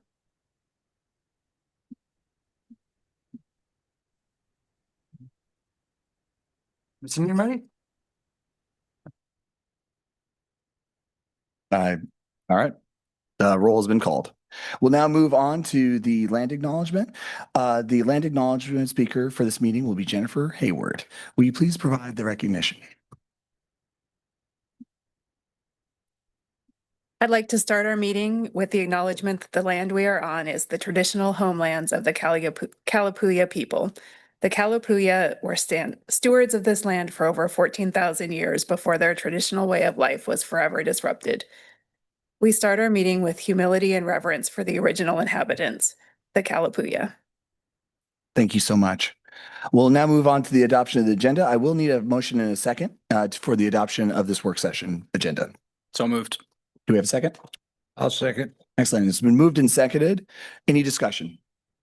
All those in favor signify by saying aye. Aye. Aye. Those opposed? Any abstentions? Seeing none. We'll move on to the equity lens. This is provided every board meeting. No decision is being made today, but I also want us to keep it front of mind as we're having discussions for today. We have responses to information requests. For those who are online, the HTML document has it attached. And it was also emailed to the board, I believe, earlier today.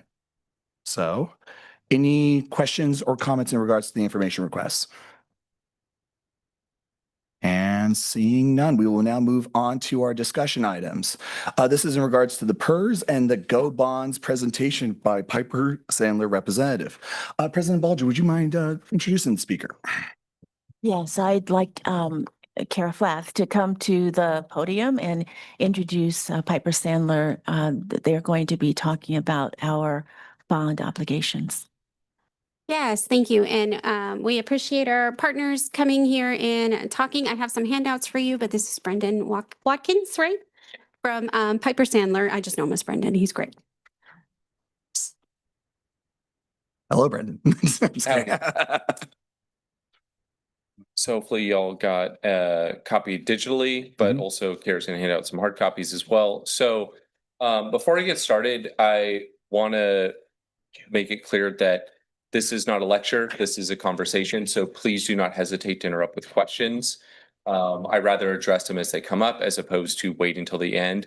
Chances are, if you have a question, someone else is probably having the same question as well.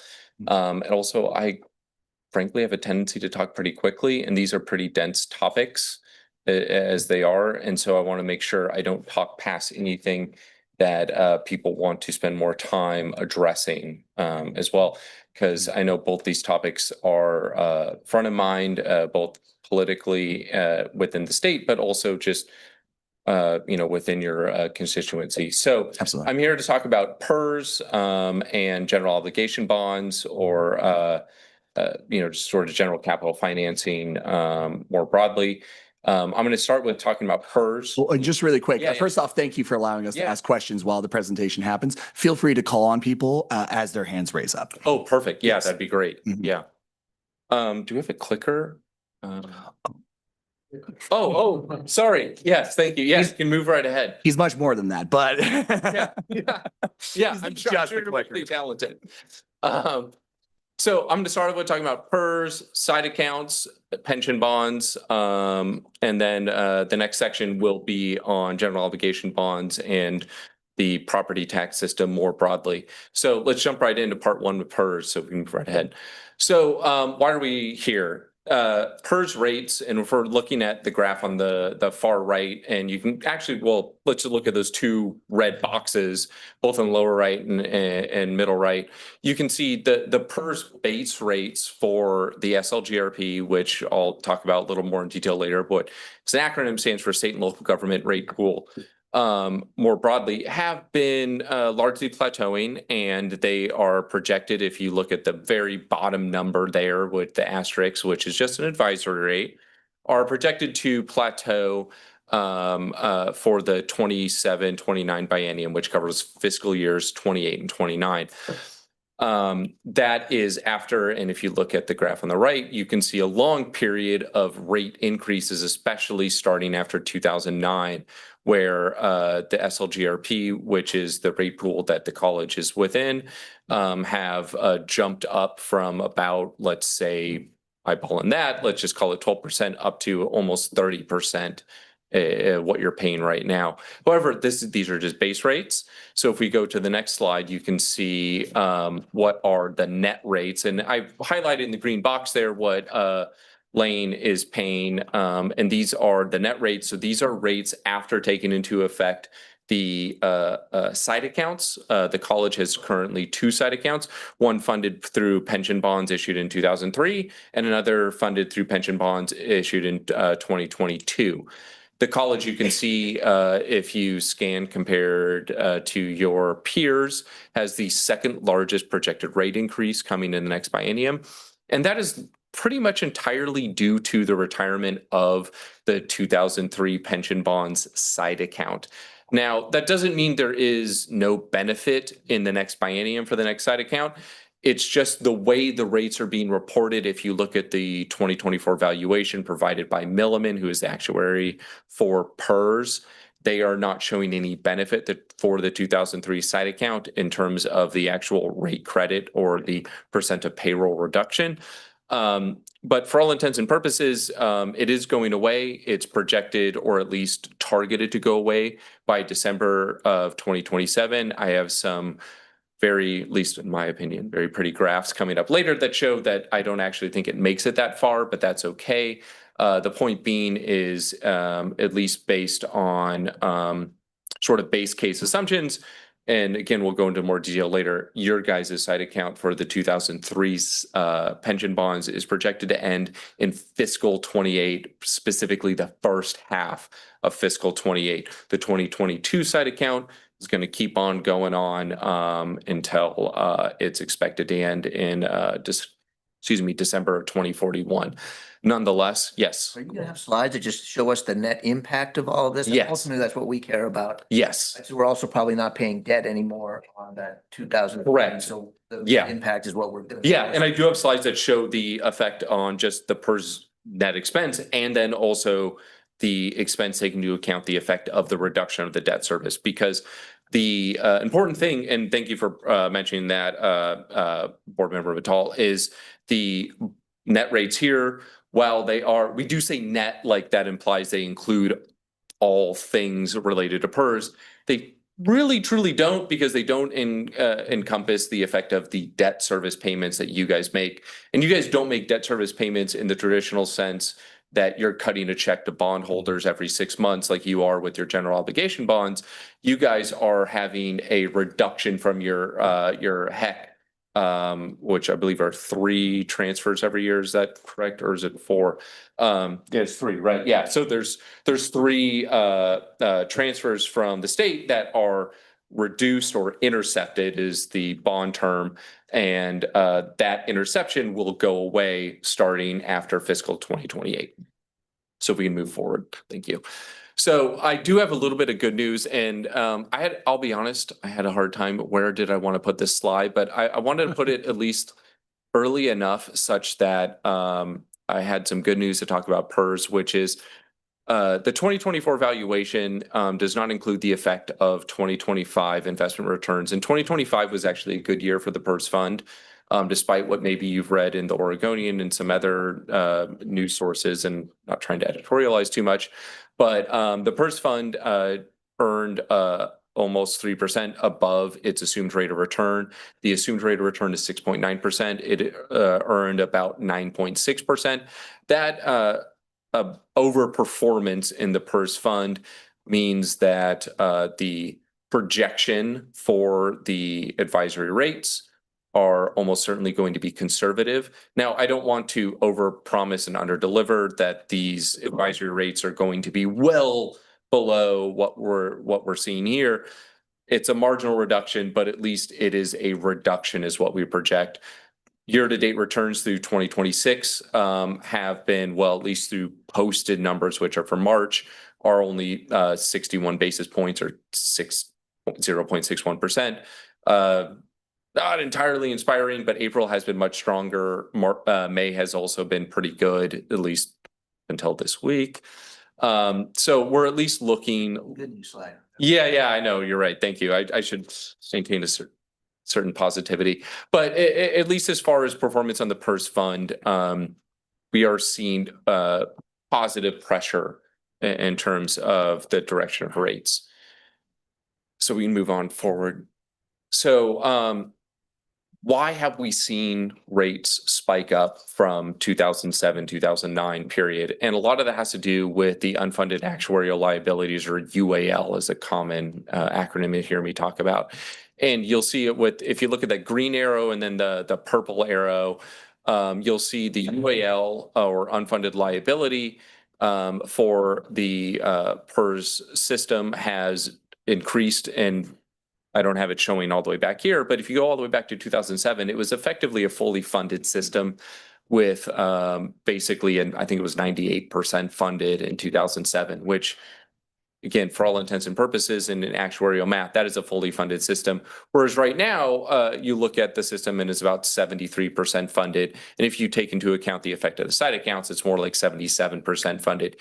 Regardless, that is still a underfunded system, so to speak, and that 29 billion is largely the source of the increase that we've seen in the PERS rates that you guys have been paying from 2007, 2009 biennium to now. So we can move forward. So one of the things I like to add, and I should add at least also specifically on this slide in full disclosure, I am the son of a PERS Tier 1 retiree. I have multiple Tier 1 retirees in my family, so I feel a little bit biased when I say this, but they are not getting rich off the system, despite what you see in the headlines. And I feel like this is specific to mention in a city like Eugene, where maybe people look at like, oh, well, Mike Bellotti, he's getting a ton of money from PERS. He's one guy. He's only one guy. The bulk of the retirees, as you can see, are making only about $3,000 per month off of PERS. They are not getting rich off the system. The PERS benefits, that's not to say they are paltry, but they are not enriching people or moving them up to a different tax bracket than they already existed. Yeah. And full disclosure, I think we have several board members that are either receiving PERS retirees or we're working towards. Yeah. But I will say also on the flip side of that, they contribute hundreds of millions, and in our county specifically, $1 billion into our local economy, which is incredible. Like literally there's jobs literally created because retirees choose, PERS retirees specifically, choose to live in our community, be in our community, be a part of our community and so forth. And and live their retired years. So yeah. No, that's a great point. And like this slide is actually pulled from a PERS presentation, and there is a associated slide talking exactly what you're mentioning, which is that the economic contribution from PERS retirees to the state of Oregon is not insignificant. Exactly. And so we have another question. I was curious, the average and median, is that the hourly, like annual and median, or sorry, yearly average and yearly median right there? Yeah. Okay. Thank you. Yeah. And so, the PERS system you have, and there's some more detail later, but I'll just mention here, there's kind of three main buckets: Tier 1, Tier 2, and OPSERP, which sometimes is derisively called Tier 3. But if you look at like Tier 1, who is the bulk of the retirees, which is folks who were entered into the system prior to 2003, they are the benefits are really only targeting to hit about 50% of their final average salary.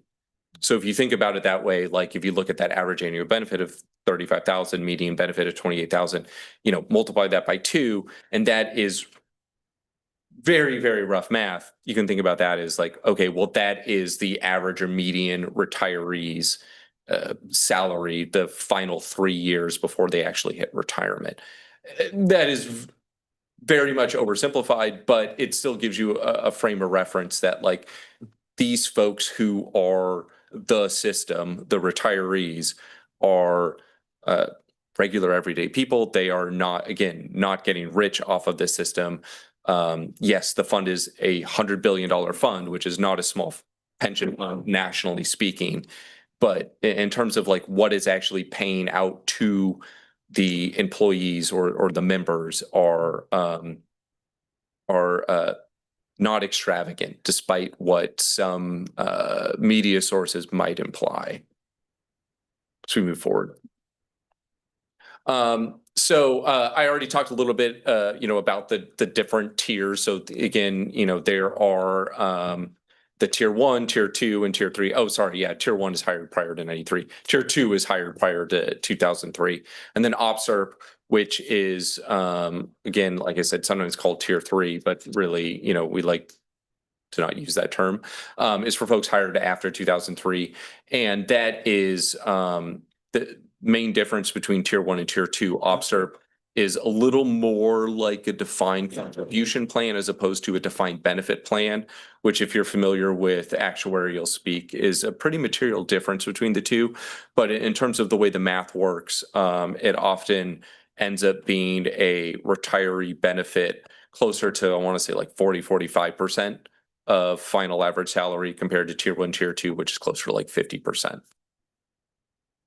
So we can move forward. So I talked a little bit about the benefit package for tier 1, full formula. That is almost entirely what tier 1 retirees have retired under. Money match, it still is a thing. However, as I say at the very bottom, prior to 2003, the rate was much higher. So you did see people retiring under money match earlier. I would love to see the stats on this, but to be honest with you, I'd be shocked if anyone's retiring under money match now. Pretty much everyone who's a tier 1 retiree is retiring under full formula. It's just the way the math works. Question. Yeah, thank you so much. With money matches, so we have obviously the numbers that people obviously gasp at is like the top 20 people that, essentially, and most if not all of like the top 20 PERS, what are they called? PERS receivers or retirees. Okay, gotcha. As far as pay out of PERS, they are all money match as well, correct? I believe that's correct. Gotcha. And that impacts our calculation of our PERS contribution into the fund, correct? Yes, it will. Yeah. It will, or is it currently? No, it will affect your unfunded liability insofar as those specific retirees are within your rate pool. Exactly. Yeah. So if you are, and this is where it gets tricky, because if this is someone who is okay, so I think OHSU is an independent employer. So they're within PERS, but they're considered an independent employer. And I have a little more detail about this later, very little, because you guys are not an independent employer in the state and local government rate pool. Yeah. So if this is OHSU and retirees who actually has a lot of the higher payout retirees because they are retired doctors who have high final average salaries, they will have a higher unfunded actuarial liability or actuarial liability that potentially could be unfunded. If they are within your system, or I should say, excuse me, within your rate pool, which is the SLGRP, state and local government rate pool, which I have a slide about this later, which includes all state agencies, all community colleges, and most local governments, but not all. Like I said, I think OHSU is outside of it, and they have some of the highest paid retirees in the entire PERS system. That will not affect your rate, your tier 1, tier 2 rate, because your tier 1, tier 2 rate is actually actuarially calculated within your rate pool as opposed to some of the other rates. And there's, I have a slide about this later, but there's a lot of numbers that get baked into the actual rate that you guys are paying. And so, sorry, that's. Oh, yeah, no worries, no worries. It's just that we do have a retiree that is in the top 20. And so obviously that is in the calculation. Yeah, so that 100% is going to be affecting your actuarial liability. Exactly. Yeah. Thank you. Thank you. But it does get spread around, I should say, among all the other members within the SLGRP, which, you know, half of the SLGRP is the state itself. Exactly. Like, so you guys are risk pooled, so to speak, with the state among all the other community colleges. Good to know. Yeah, thank you. Because I knew the payments were, but I didn't know if the money match was. So yeah, you answered my question. Thank you so much. Yeah. Mr. Chair, I have a question. Oh, for you. No, for you. Oh, for me. Oh, sorry. Yeah. I just want to check in on how we're doing on this agenda item in terms of time. Thank you so much. Yeah. Thank you so much. We're about, we're almost at 20 minutes into it. We have allocated 75. We're good on time. Thank you. Yeah. Okay, move ahead.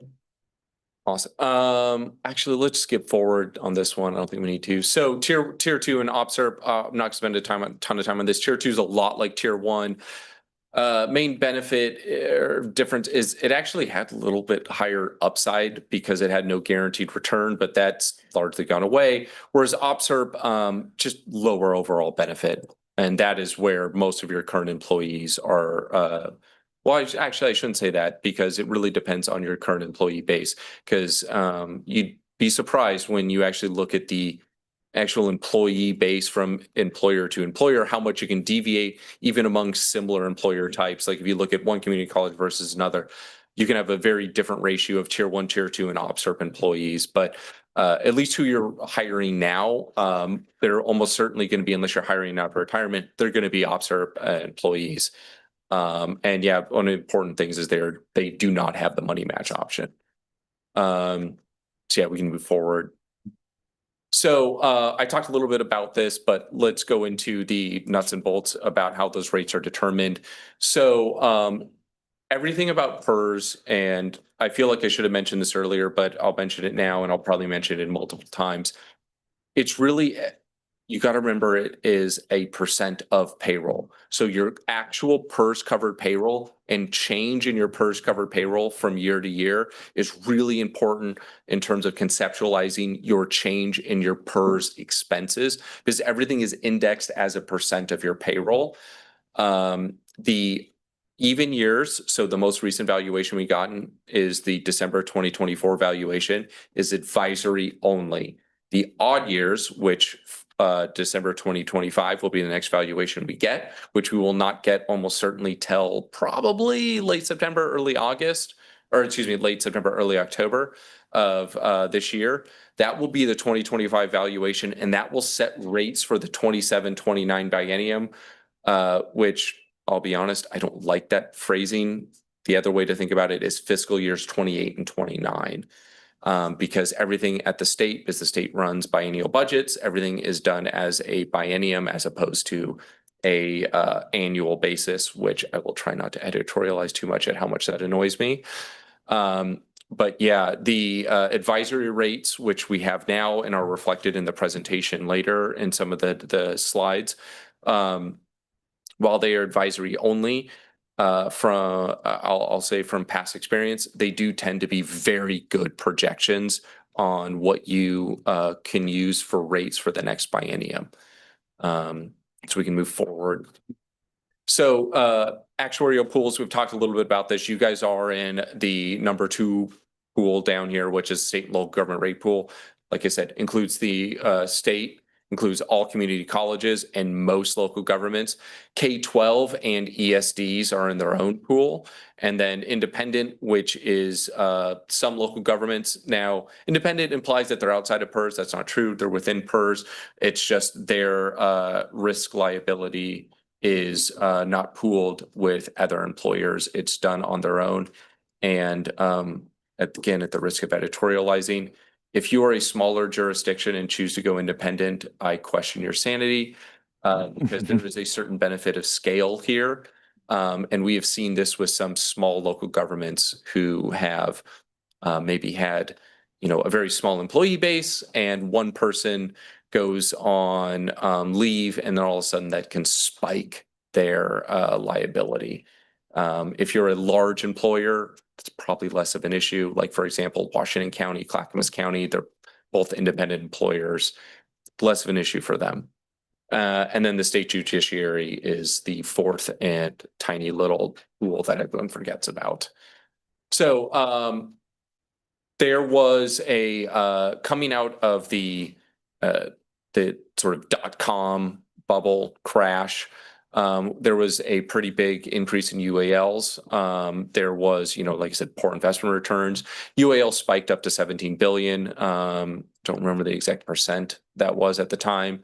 But needless to say, that is not a small number. I don't think anyone would count 17 billion as small. So there were some changes made. Main change was adding OPSER as a new tier, and then eliminating basically the money match for all intents and purposes and creating the individual accounts, the IAP. So all the way up to 2007, we had just spectacular market returns. System-wide, I think I mentioned this earlier, the funded ratio for the system hit 98%, which is for all intents and purposes fully funded. Average payroll rate for the system was 12%. And then we can go to the next slide. Wah, wah, sad trombone. 2008 happened. And you can look at the far right. 2008 was, some people might call it a haircut. I'd call it a head chop. The market lost nearly a third. The PERS system lost 27% in a year, but really it started in late 2000. Really the market, and I remember this vividly, started trailing off in October of 2007, but 2008 alone was a negative 27% year. So UAL basically went from 0 back up to 16 billion. Payroll rates spiked up to 20%. And there was a lot of legislation that was attempted and mostly unsuccessful. And depending on your point of view, some of the stuff that was successful was largely a kicking of the can down the road. And that is kind of why we're at where we're at, unfortunately. Yeah. Yeah. So, and by the way, I know you're not a stock investment expert in any way, shape, or form. So if you don't have an answer, that's perfectly fine. Because I even sent an email to Treasury about this question. Which, so anyway, my question is, we're obviously, the stock market did really well over the last. Yes. Yeah. Let's just say the stock market has done a lot better since this time period. Yes. And yet we still see increases and so forth. Is there a simplified explanation for that? Because obviously the logic is, oh, we're in this mess because 2008, look at that head chop. No. And then the assumption is, well, we grew back our head, didn't we? Because the stock went up. So legit question. And part of the reason why I would say that's a legit question is if you look at other funds, and I don't mean other funds like other pension funds, but other fund managers out there, they have recovered since 2008. PERS, and I don't want to pretend like PERS is only one, but PERS is not. And a lot of that has to do with the kicking of the can down the road. Things like extending the amortization of the unfunded liability. And this is part of why I made the tongue-in-cheek comment about our biennial rate setting periodization as opposed to annual rate setting periodization. Those types of things have caused delays in the repayment of the UAL, which have just exacerbated the problem. Because you are exactly right. Equity markets, which that is not the entirety of the PERS system. PERS is incredibly diversified. As a $100 billion fund, they kind of need to be. But, if you do look at the way the stock market's performed or private equity or real estate, all these different things, or energy investments, you would think the PERS system would be back to being fully funded or at least like approaching that level, but it's not. It's largely, it's better than it was in 2009, but it's closer to that than it was in 2007. And that is a a kicking of the can down the road effect. And sorry, that's, I keep like No, leaning on that. No, totally, yeah. But the unfunded liability, though, in the end, though, does keep the fund in a healthy state, though, which not necessarily all pension. Unhealthy. Can you explain that? Because my understanding of the unfunded liability is that it allows for the funds to essentially, not necessarily to keep growing, but essentially there's a unfunded liability. We pay into it through our percentages, which then allows for the longevity of the fund. Okay, so you have, and there's a slide later where I detailed the specific components of your PERS rates, and there's multiple line items. So the first line item is called normal cost. That's basically paying just your ongoing accumulated, or not accumulated, but your ongoing PERS related expenses. So just for who you have currently on your payroll, this is basically what you need to be paying in order just to keep solvent. And then the UAL rate, or unfunded actuarial liability rate, and there's actually two line items for that. There's one called the Tier 1, Tier 2, and the OPSRP UAL, and those aggregate together to some number, I want to say about 15%. So roughly half of your guys' current PERS rate, or at least your base rate before the effect of the side account, is allocated to this unfunded actuarial liability rate. And that is a catch up. That's paying, paying into the system a liability that you guys have not paid, but the math says you should have already paid. To put it in kind of a oversimplified term. Absolutely, yeah. And quite frankly, great job. Yeah, no, you've answered my question. So thank you so much.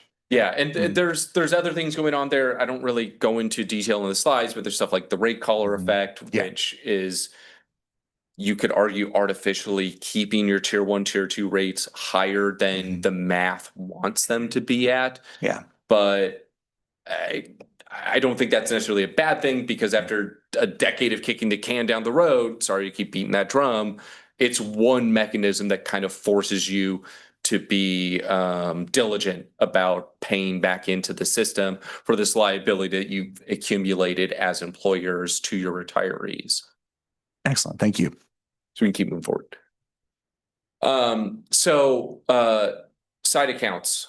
I have barely touched on them, but I'm going to go into more detail starting now, because they're important for you guys, and important part for you guys specifically is, if you think all the way back to the early slide about the change in, or at least a projected change in net payroll rates for community colleges, you guys had the second largest increase, and that is largely due to side accounts.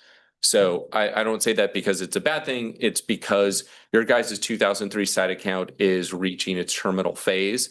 And the irony is, because it's been so successful, its termination means a large increase in your net payroll rate. Now, yes, there is a associated debt service payment that is also going away. So your HEC transfers 3 times a year will be bigger, because less money will be intercepted to pay the debt service on the 2003 pension bonds. It still has been a bet, and I do mean a bet in the literal sense, that is paid off for the college. And I have a slide later detailing how much is paid off, but it is a bet that is ending. And so the payoff, or the benefit, is ending. And some important things about side accounts, I'm not going to go through all this in detail, but side accounts earn the same returns that the PERS fund earns. They are invested just like the rest of the PERS fund. They're generally drawn down over 20 years. The 2003 side accounts were actually drawn down over 24 years, because there was an old pre-2008 rule where everything was targeted through December 2027, but your 2022 bonds have a 20 year, it's more like 18, but we'll not get too caught up on that, but they're generally drawn down over 20 years. The benefit from the side account, just like everything with PERS, is as a percent of payroll. Those rate credits, or those percent of payroll rate credits, are adjusted every actuarial valuation. So every 2 years, every odd year valuation, they are readjusted. You can use either cash or bond proceeds. The college has used bond proceeds for both of its side accounts. Some folks have used cash. That's awesome if you can use cash, but there's I feel like there's only certain employer types around the state that actually have the excess cash to fund a cash funded side account, and they don't tend to be in the education space. Looking at the kind of the second to last bottom line, a lot of jurisdictions have done side accounts. So I don't want to make it sound like you guys are unique in the sort of situation of dealing with this termination of your 2003 side account. There is a boatload of issuers, to use a technical term, who have a side account that is ending, or multiple side accounts that are ending in 2027. And that includes almost all community colleges. I think, I know Klamath doesn't, is they did a cash one in 2008, but I think all the other community colleges do. We move forward. So I like this little graph because I do like the visuals. And this is, I hope, explains kind of how side accounts work. So if you can kind of follow along in the flow chart, you take bonds or cash, or bond proceeds or cash, and you in the purple box, and you deposit into a side account. And over a period of time, it is drawn down, and it's targeted for this specific date that is trying to hit zero. You have this pin you're trying to hit, to use a golf term. I don't golf, so hopefully I'm using that right.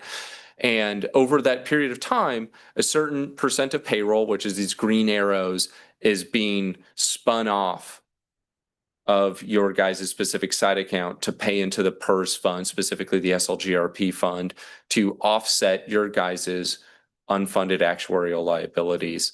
And that benefit translates to a percent rate credit, or percent of payroll rate credit in the far right, that you guys get to enjoy or experience throughout the life of the side account. It's functionally just a doubling down, or extra leverage into the success of the PERS fund, which is why you will see folks with side accounts will tend to have more volatility in their payroll rates, but thankfully, and show this later, on just an overall basis, a lower payroll rate than you would have otherwise. So we can move forward. So, kind of talked about this earlier, with PERS bonds, a lot of jurisdictions in the state have issued bonds to fund side accounts. I've already said this, but I'll say it again because I think it's worth repeating. It's a bet. The concept is a bet. You borrow low, invest high. That is the bet. You only really get to pull the lever on the borrowing side. Do you get it? You obviously don't get to choose the rate that you enter the market at, but you get to choose whether you do or don't enter the market, and if those rates are acceptable from a risk tolerance standpoint. And what you need is, for all intents and purposes, the PERS fund to earn above and beyond what your cost of debt service. Thankfully, other than a small group of school districts who issued in 2007, everyone saved money, which is really pretty great, considering that when you think about gambling in Vegas, you can't quite say the same in terms of the success of the population. But it's also important to remember that while this is a bet, you're not really betting against the house. There is no house always wins concept here, but it still is a bet. And another important thing, and this is an important distinction when you compare to the second part of my presentation when talking about general obligation bonds, which are used to finance capital, or capital assets for the college. Pension bonds are taxable, which means that those earnings, or I should say the interest earnings for the bondholders, are taxable, which means they tend to have, I shouldn't say tend, they do have a higher interest rate than what you would see on your general obligation bonds, which means, you just need to earn a little bit more on the PERS fund investments. I do have a little note there on the EIF, which is the Employer Incentive Fund, which is closed now, so I probably should have taken that bullet point out. But the state was providing a 25% match for a cash funded side account. But historically, they've done 2 rounds of the Employer Incentive Fund in 2019 and then most recently in 2025. And they have maintained that the match is only available for cash funded side accounts, not pension bond funded side accounts. So we move forward. So this is a little snapshot of all the different community college pension bonds. And you can see on the two arrows here, I've highlighted the college has issued in the 2003 pool and then as a standalone issuer in 2022. And both so far have provided a net benefit. You can see on the far right, the net interest cost, and that is effectively the borrowing rate. And so that you could also say that is the hurdle to clear. So for the 2003 bonds is 5.72%, and for 2022 is 4.45%. Yeah. Yeah.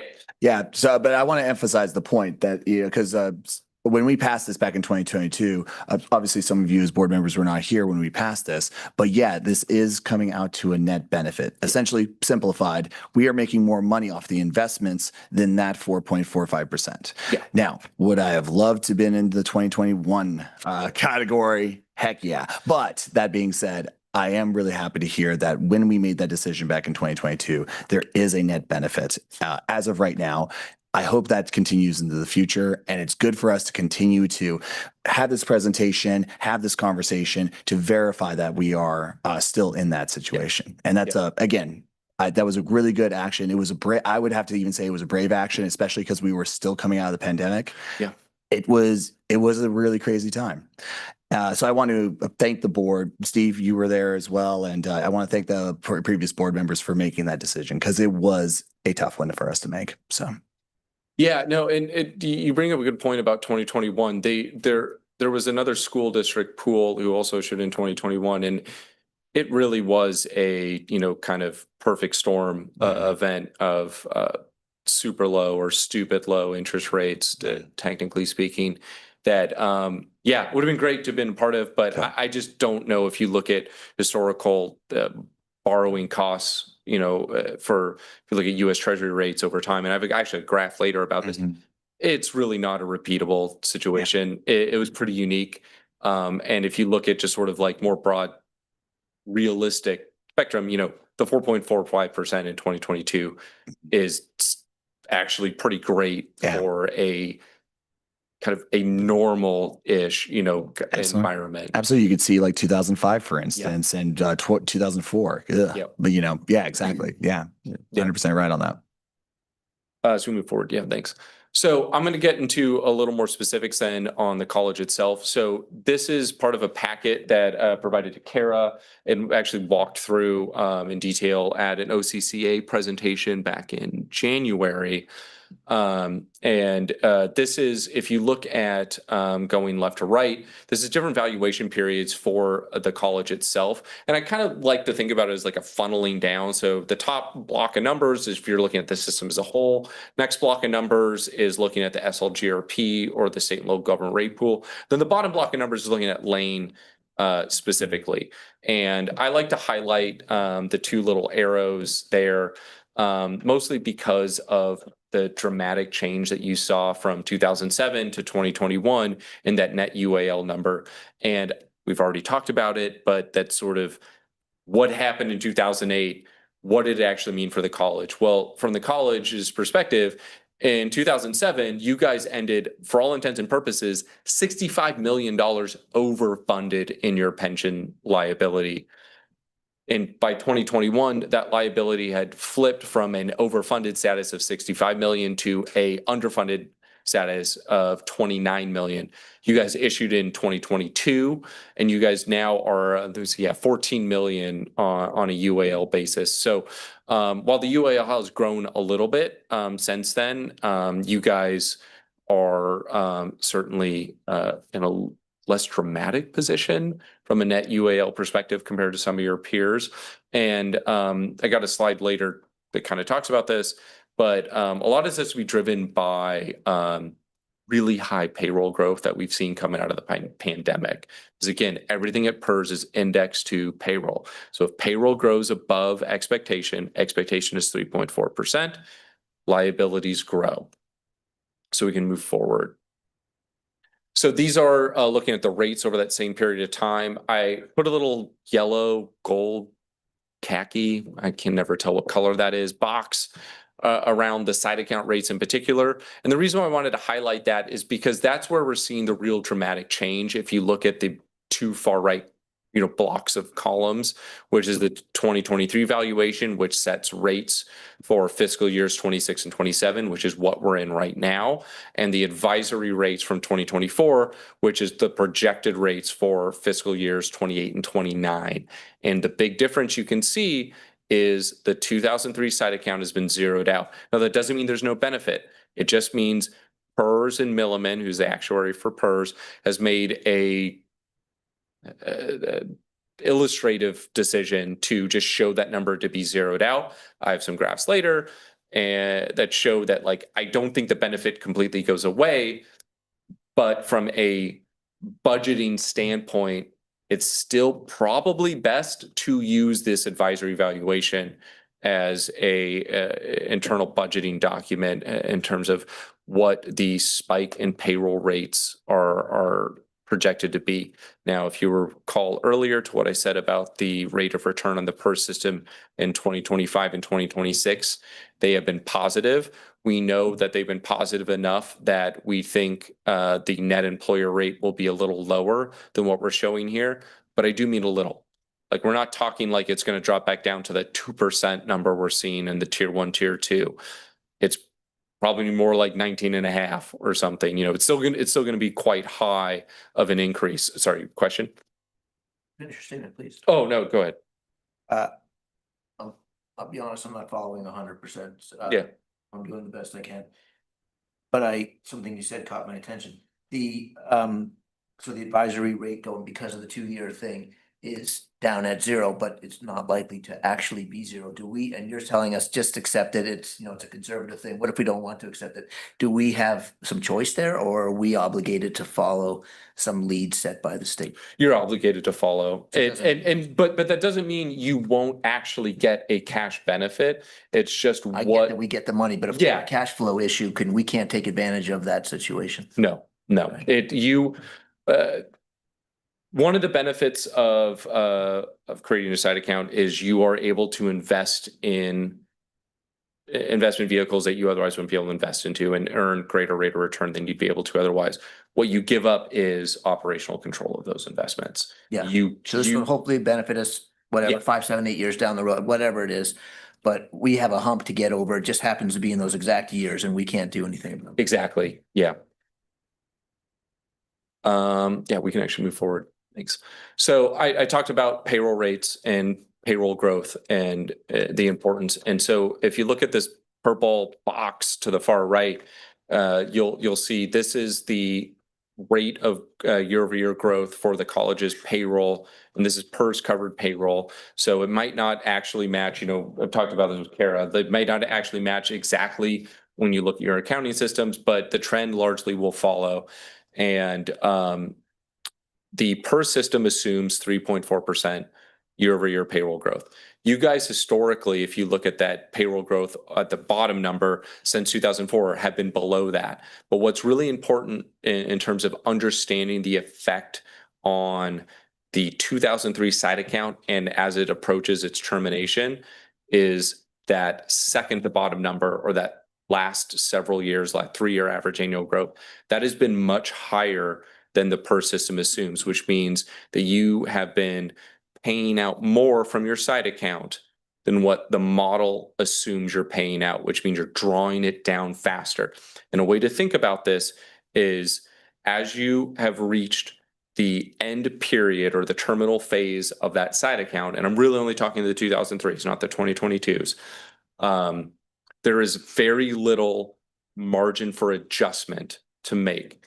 And so you will see much more dramatic or volatile swings in terms of the rate credit benefit for the 2003 side account at this end period because of that higher than expected payroll growth. And if you look at 2023 and 2024, 8.61, 13.56%, those are well above the assumed payroll growth numbers, which means that drawing down has been much faster, which means the required adjustment, because you have such little time period to make the adjustment, has to be that much more dramatic. I've heard people compare it to like like a large airplane as it's approaching on its landing, it's right before the runway. Any adjustments required to make have to be much more dramatic than they would be otherwise.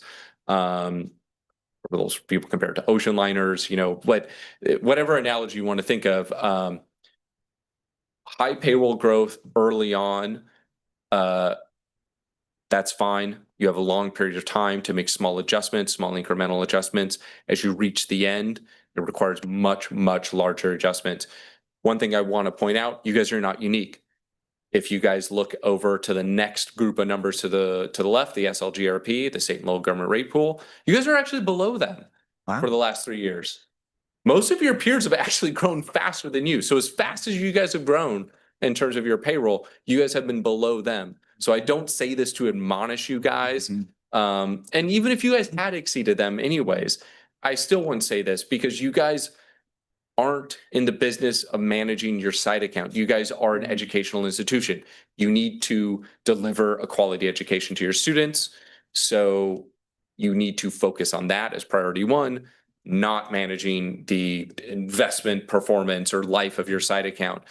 I just say this because sometimes people get overly focused on it and like, oh, what should I do? Should I, not that anyone's been saying like, oh, I'm going to lay off a bunch of people because of this, but can almost see those wheels turning in their heads. And I really want to caution against that because that is not your priority. I just mentioned this because it's one of the knock-on effects to high payroll growth. And what we've seen across the state has been a accelerated drawdown in folks' side accounts. Moving forward. Sorry, I realize I'm taking a lot of time here, but You're scheduled for 75 and I believe your presentation is 60, but we did 75 to allow for questions. You're allowing us to ask questions during your presentation. Okay, good. And so we're doing good on time. Okay, good. Absolutely. So this is a slide I really like, and I feel like I should, I don't know, like lay it out better so it's a little more clear because right now it's just a ton of small numbers. But the main thing I want to focus on is the two arrows in the box. So this is looking at kind of what we talked about earlier about the success of the college's bets that is made in 2003 and 2022. And when I say that the college, its bets have paid off, this is how I'm able to make that statement. And it's by comparing the green arrow column, which is the reported rate credit, which comes out of every valuation report prepared by Milliman every year. And that is the actual cash benefit that has been paid out from the site account compared to the debt service, which is the actual to the penny debt service amount that is intercepted from your HEC funds every year, and comparing the differential between those two. And you guys have actually had a positive differential every year. And I don't even have 2003 data in there because it's a little fuzzy for 2003. I can kind of back into it. But so it's even fair to say that this savings number at the bottom right of about 37 million is understated somewhat, just somewhat. But we can maybe round it up and let's say $38 million savings from both pension bonds through calendar year 2024. Now, most of those savings you can attribute to the 2003 pension bonds, but we also know the 2022 pension bonds have been accretive to that savings as well. How is it that we avoided a hit in 2008? Because you guys issued early enough such that you had such strong returns for enough years in advance of 2008. And the way to look at that is if you look at calendar year 2008, which is the fifth column down, you can see your balance going into that year was 78 million. You guys funded a side account of about 51 million. So you guys had generated such strong savings that despite paying out a rate credit every year, you guys had increased the size of your side account by $27 million, such that even taking that type of head chopping, you guys ended 2008 at basically the same level, which is I see it now. Yeah, okay, yeah. And that's pretty normal for folks who issued in 2002, 2003, which is a lot of school districts and community colleges. That is what they've experienced. Now, folks who issued in 2005 or 2007, it's been less optimal. Yeah. Yeah. And we were warned about that in 23, like if, or whatever year we did our thing. Timing's everything. If we have a bad year next year, Yeah, yeah, it was, I think it was Einstein who made the joke about like the second most powerful force universe is compounded, returns. And like, that's absolutely true here. Like the rate, it's not that the rate of return doesn't matter in all years, but the first 5 years of returns in any pension bond are the most important 5 years. And kind of to what I was saying earlier about payroll growth, the last 5 years of payroll growth are probably the most important 5 years of payroll growth because of what it means in terms of the adjustments required at that sort of terminal, phase of the side account. So you have to move forward. So this is looking at the, and this is a monthly, each bar you should visualize as a month. And I should also say I am not able to capture the seasonality of payrolls for the community college itself, which I know have a seasonality to them.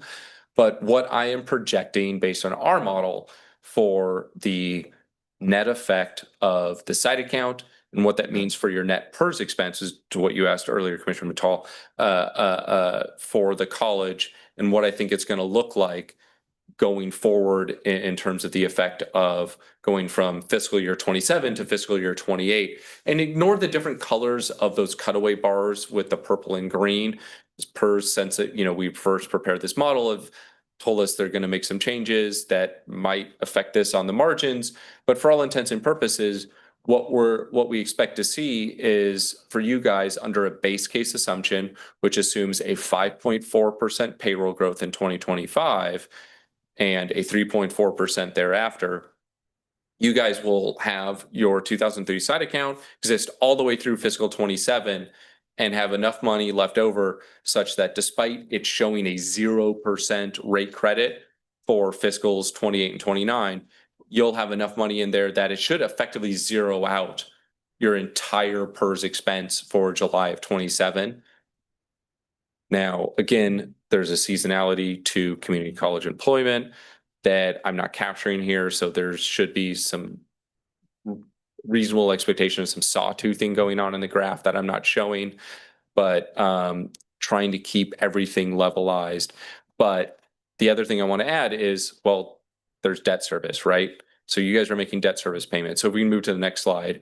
And so this is taking out the effect of the side account, or it's still including the effect of the side account, but showing like, okay, well, let's stack on the debt service that you're effectively paying on a monthly basis, what that actually looks like, because that is the actual cash flow impact to the college. And you can see that spike up from fiscals 27 to 28, and then it drops back down starting in fiscal 29. And the reason why that is the 2003 bonds were expected to have the side account last all the way through the first half of fiscal 28 or through December of 2027.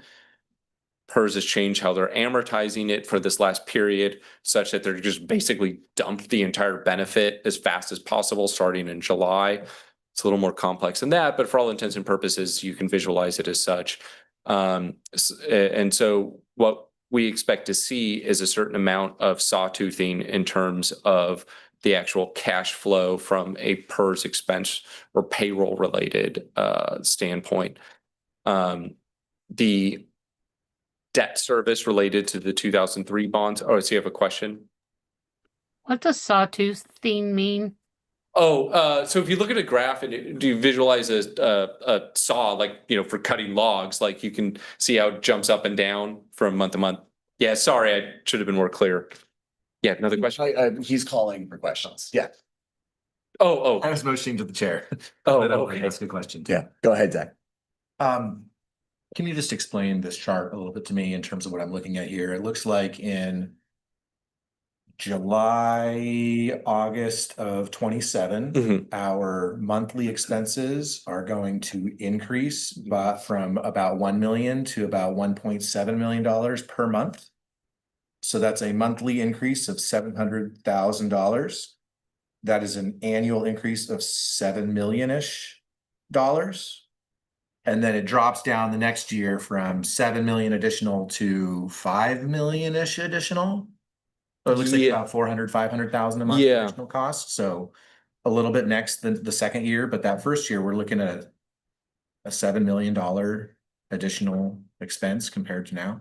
Yeah. And then beyond that, an additional 4 or 5 million per Yeah. year. Okay, thank you. Yeah, no, that's exactly right. And that's kind of a good way, unfortunately, of phrasing the irony of what I was saying earlier, that the success of the 2003 pension bonds ending has its own cost. And this is that cost. Yeah. This is actually a quick question for Kara. I'm assuming there's no surprise in here to you. We're fully prepared for all this in the 3-year plan. Yes, when we talk about the increase in personnel and the outward years and all of those things, these are the costs we've been talking about. Yeah, we've been in communication with Kara and a lot of, Just our making peers sure, across like, the street. yeah. Our hearts Right. might flutter, but hers, Yeah, hers yeah. didn't. Yeah, exactly. Why? Yeah. Follow up. Yeah. So this was in the forecasts that we've seen, this additional expense. As a percent of an increase, yeah. So when you see so when we talk about OPE rates and all those that we've increased them in the outward years, this is what we're talking about. Awesome, thank you. And just a time check for everyone, we're at 60 minutes, but again, we have 75 minutes scheduled for this. And again, we're asking questions, we're having conversations. I want to encourage that. But yeah, we got about 15 minutes left. Okay. Yeah, thank you. So we can move forward then to next slide. We also prepared another scenario. I'm not going to go into detail about this. I call it the high payroll growth scenario. This assumes a payroll growth of 10% in calendar year 2025. Kara, probably has some idea of which payroll scenario is the most applicable. Sounds like the base case. Is that fair? Yeah, so the 5.4%. So this is another scenario, it doesn't sound like this is applicable to you, but it's still a good illustration of that effect of accelerated payroll growth. And what you can see here is the effect of the 2003 side account ending early basically means, for all intents and purposes, there is no benefit that lasts to fiscal 28, and you go right up fully starting in July for all intents and purposes. Yeah. Sorry, one other, and it's also a question for Kara probably. So we have heard many times this year from the faculty union leadership, right, that they think you have miscalculated the amount we need to set aside, right? The 6% number comes up all the time. Is this where this gets addressed? Some of that, some of it is personnel increases and some of it is OPE, but it's all related to the salaries and benefits. Yes. And that's why we keep saying we really are. We think if anything, we may need to continue to look at a little higher, but yes. I'm confused about the difference between this graph and the last one we saw. This one looks like it's showing about $1 million per month net PERS increase. So this is the high payroll case. Correct. And the last one with the 700,000 per month was the base case. Base case, correct. Okay. Yeah, and so the difference is literally just changing calendar year 2025 payroll growth from 5.4% in 2025, calendar year 2025, not fiscal 25, to 10% in the high payroll growth. And, if you guys look back at your payroll growth in 2024, you guys exceeded even that 10% number. And so that high payroll growth, as high as it is, we feel like, as a just sort of a baseline estimate is still inappropriate for a sort of I don't want to call it worst case scenario, but, a high expense scenario. I guess I'm confused between the blue in this graph and then I think it's the next slide. The stacked on top, the net PERS expense in this high payroll and the net PERS expense in the next slide's high payroll seem to be different. Can you explain the discrepancy? Yep, because everything is indexed as a percent of payroll. If your payroll goes up and the percent stays constant, then the dollar amount goes up. Does that track? So the net PERS expense on this one is about $1 million per month. And the next slide, it looks like a different way of showing the same information and it shows a different amount. Are you looking at the high payroll? Yeah. Yeah, so it should be the same. If you look at, let's see. Going to move forward to the next one. So yeah, so you can see the blue bars don't change as you go. I was misreading the red. Okay. Yeah, sorry. I probably shouldn't have printed out black and white. That's my fault. My fault. Yeah, I was trying to save ink. I apologize.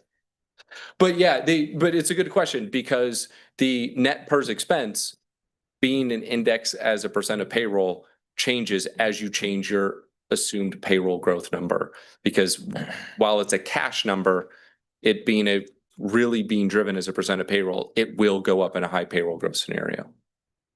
While the debt service, the orange bars, that number is fixed. Those were fixed in 2003 and 2022 and cannot change.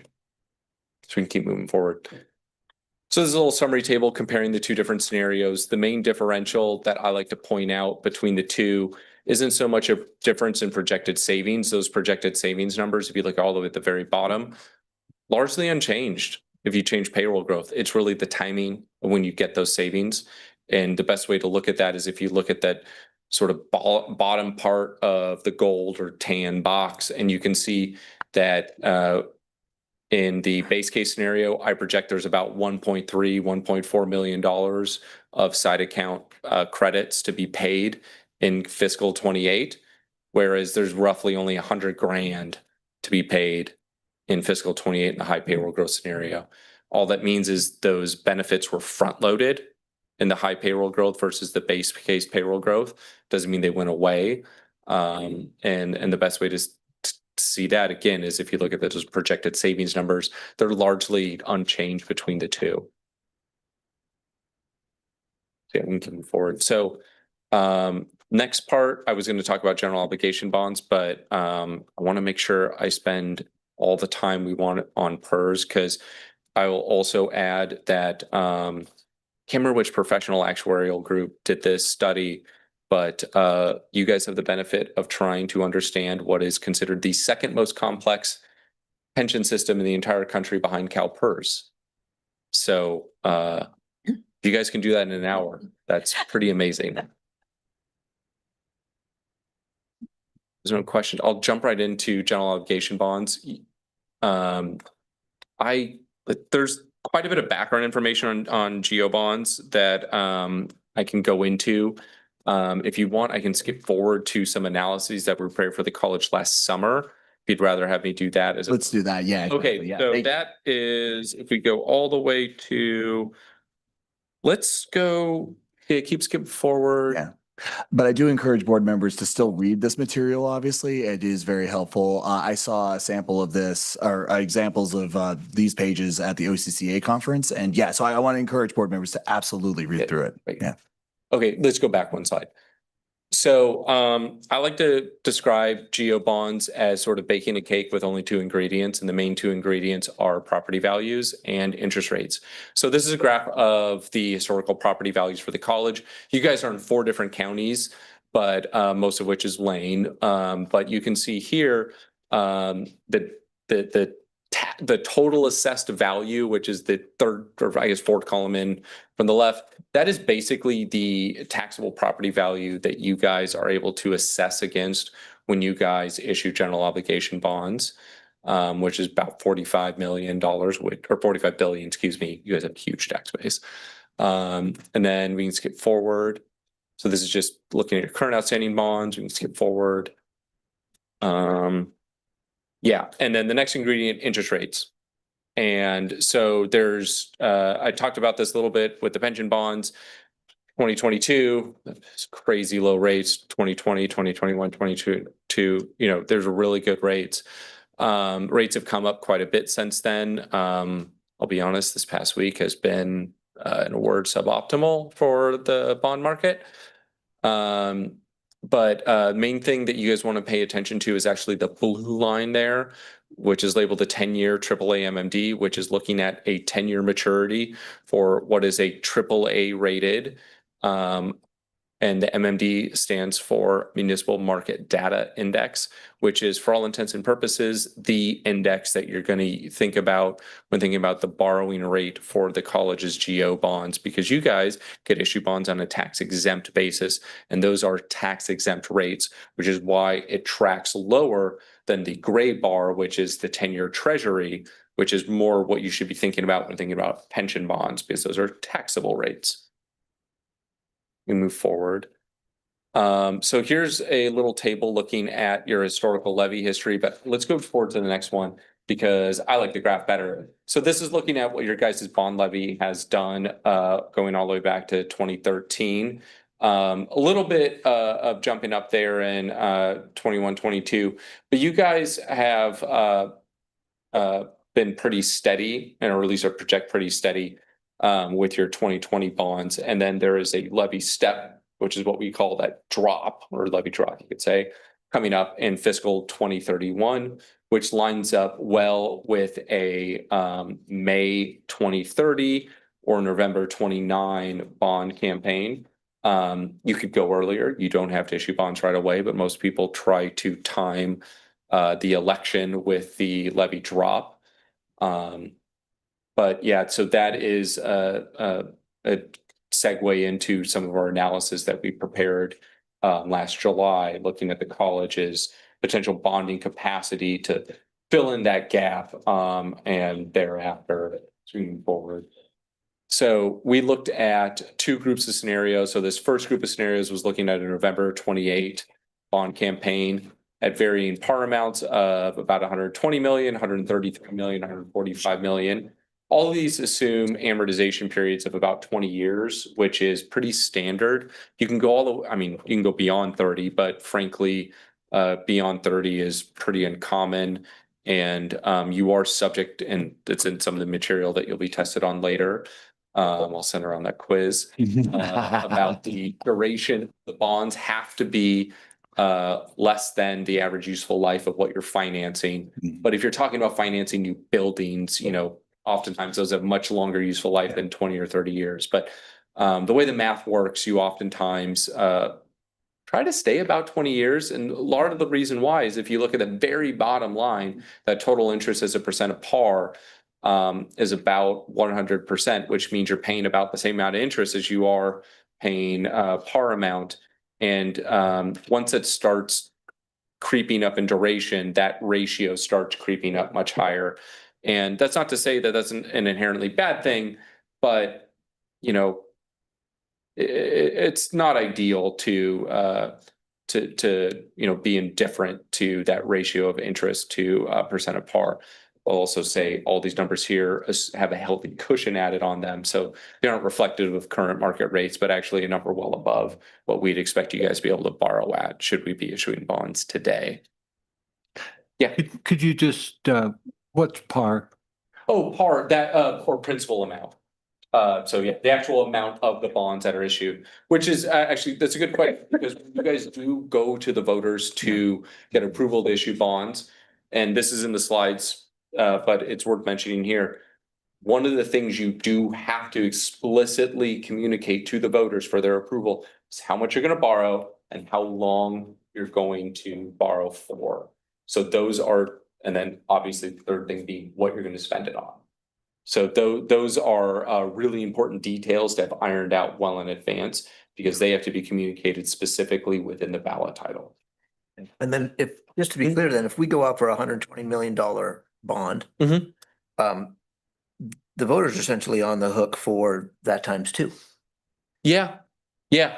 And are we, and are the materials, do they explain that? Or, I mean, people normally see the first number, they don't accept. No, so you don't have to, and I've never seen it included in the materials, the interest. And there's a good reason why, because that's subject to market conditions. And so that number can and will change. And some of it is not just, I should say, not just subject to market conditions, but also structuring choices that you make, because you can choose to structure the debt in certain ways such that it can lower or increase that number. And I do want to add, and I don't say this to be flippant about that number, but if folks, as a bit of homework, were to go home and look at your mortgage statements. Exactly, yeah. And if you look at how much you're paying in interest on your mortgage over the entire life, and yes, it's a 30-year borrowing probably for most folks, you are almost certainly paying well above 100% interest compared to par on your own home and most mortgage environments. Yeah, exactly. I was about to say, yeah, my mortgage is $280,000, and yeah, I in my paperwork I know how much I'm going to be paying over the life of the loan. But yeah, that's just part of the lending process. 3 minutes left in this process. Yeah. Yeah. Just make sure I understand correctly. If we were to go to voters and ask them to approve this bond, and they approve, say, $100 million, that's repaid by an increase in property taxes that they pay. The college is not paying those out of our general fund. Correct. Yeah, this would be a dedicated property tax levy, or also known as an unlimited property tax levy. And it's because you lock in the bond payments like to the penny, and then you levy what is ever required to make said payment. So just something that comes to mind is we're also talking about going to voters for a bond for buildings. Yeah. What is the interplay between, maybe that's probably a question for President Bolger and her staff, is what is the interplay between going out for a general obligation bond while also considering going out for a bonds to fund facilities? Because these are, it's the same exact. Yeah. So, yeah. I misunderstood. I was thinking this was to invest and cover PERS payments.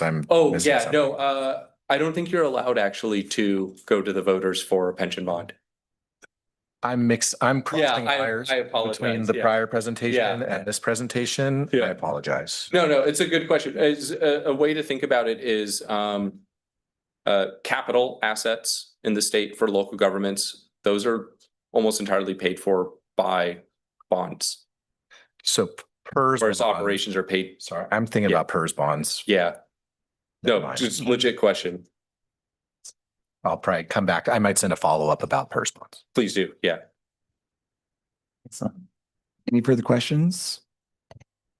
Yeah, my contact info and same with my colleagues is at the back of the presentation. We excellent.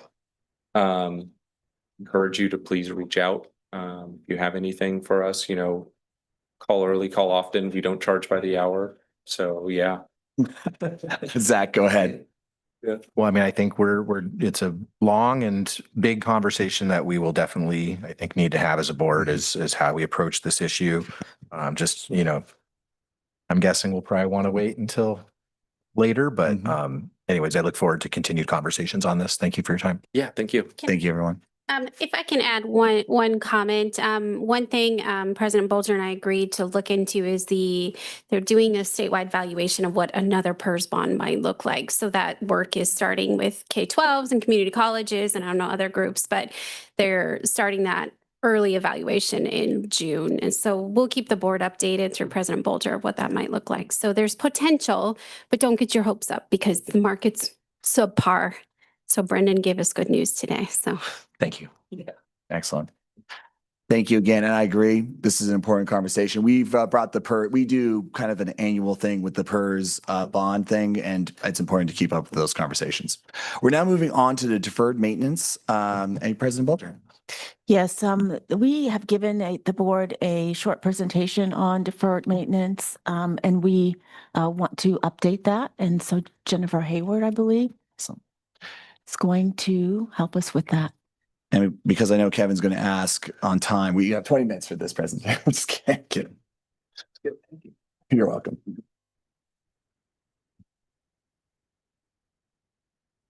Hello.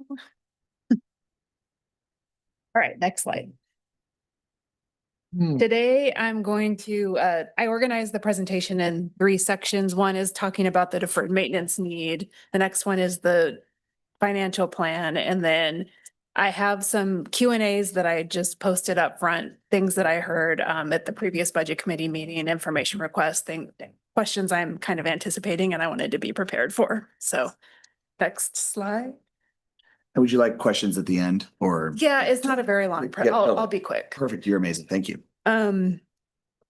So here is the summary of the 10-year need and stated in $2035. This is what you saw in the plan that was submitted with the board meeting on March 31st. So I won't go into a lot of detail on this, but the bottom line is that it's about $216 million.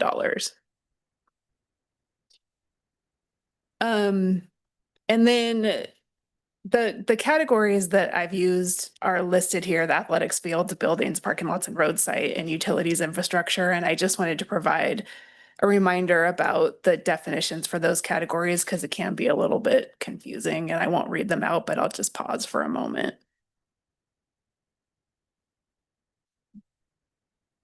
Okay. Go ahead. Yeah.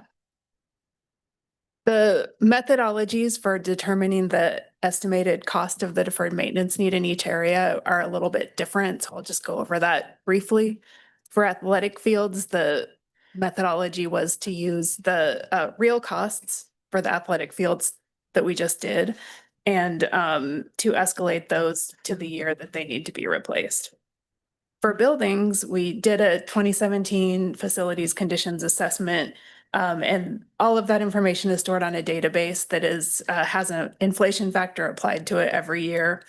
So we use that number, inflate it to 2035, and also subtract out everything that we've done since 2017. Parking lots and roads is a similar methodology. We use estimates from a 2018 engineering study, escalate the costs and subtract out what we've done. Site is unfortunately a rough estimate at this point. It's based on some known needs, but it's not based on a comprehensive inventory of all of our site needs. So more likely than not, the amount would go up if and when we do a comprehensive site study. And the same goes for the utilities and infrastructure methodology. Next slide. So when we think about doing deferred maintenance projects, I just wanted to point out that our prioritization factors that we're using are number one, safety. That's always the most important. Number two, operational continuity with a focus on student success. So are we going to fix a roof that not very many students are in, or a roof in a building that tons of students use? Obviously, the roof that tons of students are in, if we have to make that choice. Accessibility, cost avoidance, which includes things like doing maintenance early to avoid higher costs later in some cases, or it could involve things like energy efficiency projects are also a cost avoidance. And then code compliance is the last thing.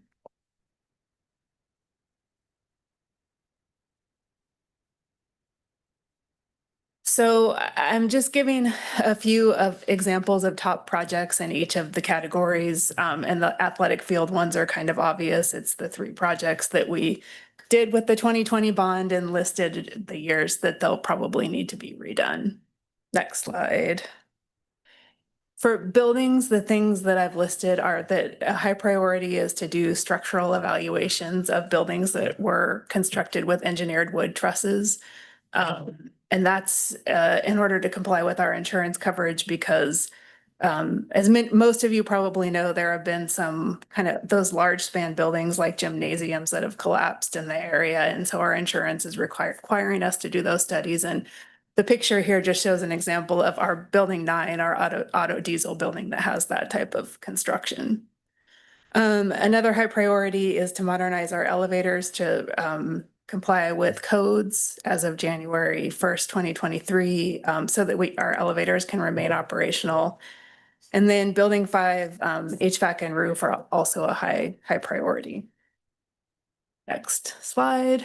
Parking lots and roads, a little bit more simple. We just need to continue making repairs like to the one that you see here in this picture, and then keeping up with crack sealing and seal coating on a regular schedule to prevent that kind of damage that you see here from happening, and to keep the maintenance cheaper overall. That's also a cost avoidance thing. For site, the next slide. Some of the top priorities are replacing broken handrails that are also not code compliant, like you see here, fixing exterior stairs that have issues, and fixing broken and uneven intercampus walkways. Next, yeah. And then utilities and infrastructure. My top 3 are stormwater system issues, and you can see a picture of one failed stormwater pipe that we did deal with already this last year, but I'm anticipating more of those to come with the age of our campus. Replacing electrical wire that spans from our main campus transformers to the building, things that Steve's brought up many times. And our campus heating system is nearing the end of its life and starting to break frequently. Now the plan. The plan that we presented is to increase our major maintenance general fund budget annually to $2 million in 2030 and to maintain that level. Continue using our transportation fee to fund parking lot maintenance and consider increasing the fee beginning in 2028. Applying for $12 million capital construction grants for 27, 31 and 35. And we did already submit our application for 2027 and it was for building 5. So that was the one building that I identified as a high priority. So it's for that building. And also to consider a future bond measure and begin preparing for that.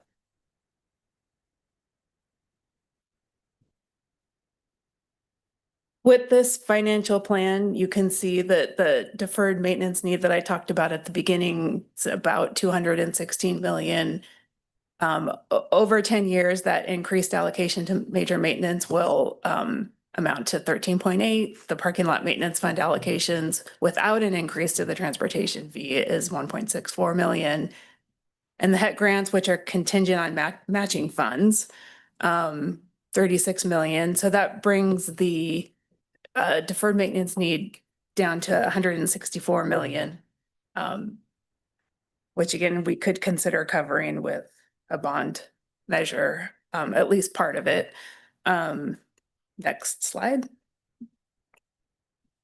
And then, so next steps that we're recommending are to consider a future bond measure and to begin preparing. And I've listed here the bullets of things that I would do to prepare, the facilities department would do to prepare for a future bond measure. And some of the things we're already doing anyways, we are and will do anyway. And then also to consider increasing the transportation fee in 2028. And then here's the Q&As that I listed, and I'll just have Brett click through them pretty quickly, and we can come back to them if people want to do them. But one is what the historical major maintenance allocation has been historically. What happens if the major maintenance budget doesn't increase to $2 million by 2030? Does LCC have too much space? Should the college consider eliminating space rather than increasing the deferred maintenance funding? What is Lane doing to mitigate maintenance costs associated with having more square footage per FTE than we had in the past? And then we can talk more about the transportation fee, and the next slide is should oh wait, I'm off.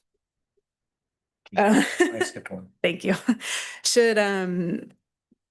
Should we consider increasing the transportation fee? The plan talks about how increasing the transportation fee to $45 per student per term would cover the entire parking lot maintenance estimated need.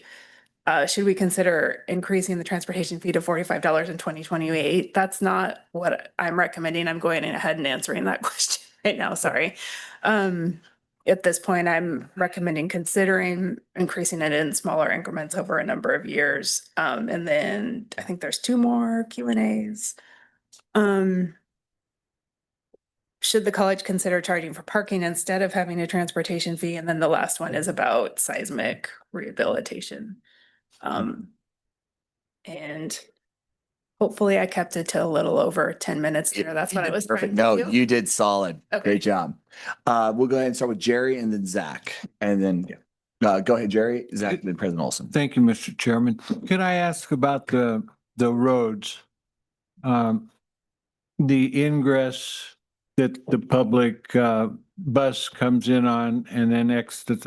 Are those county roads, city roads? Do we own them or? Gagne Road, yeah, the main road off the Pardon? exit is a county road. So the roads I'm talking about are just the roads on inner campus from, like the roads from parking lot to parking lot. Yeah, but the ingress that you come all the way in when you first come in, that's a county road? Well, right when you make the turn to come into LCC, that's an LCC road. Okay, so the county road ends where And then you take. Where the that left. 90-degree. That's all owned by LCC.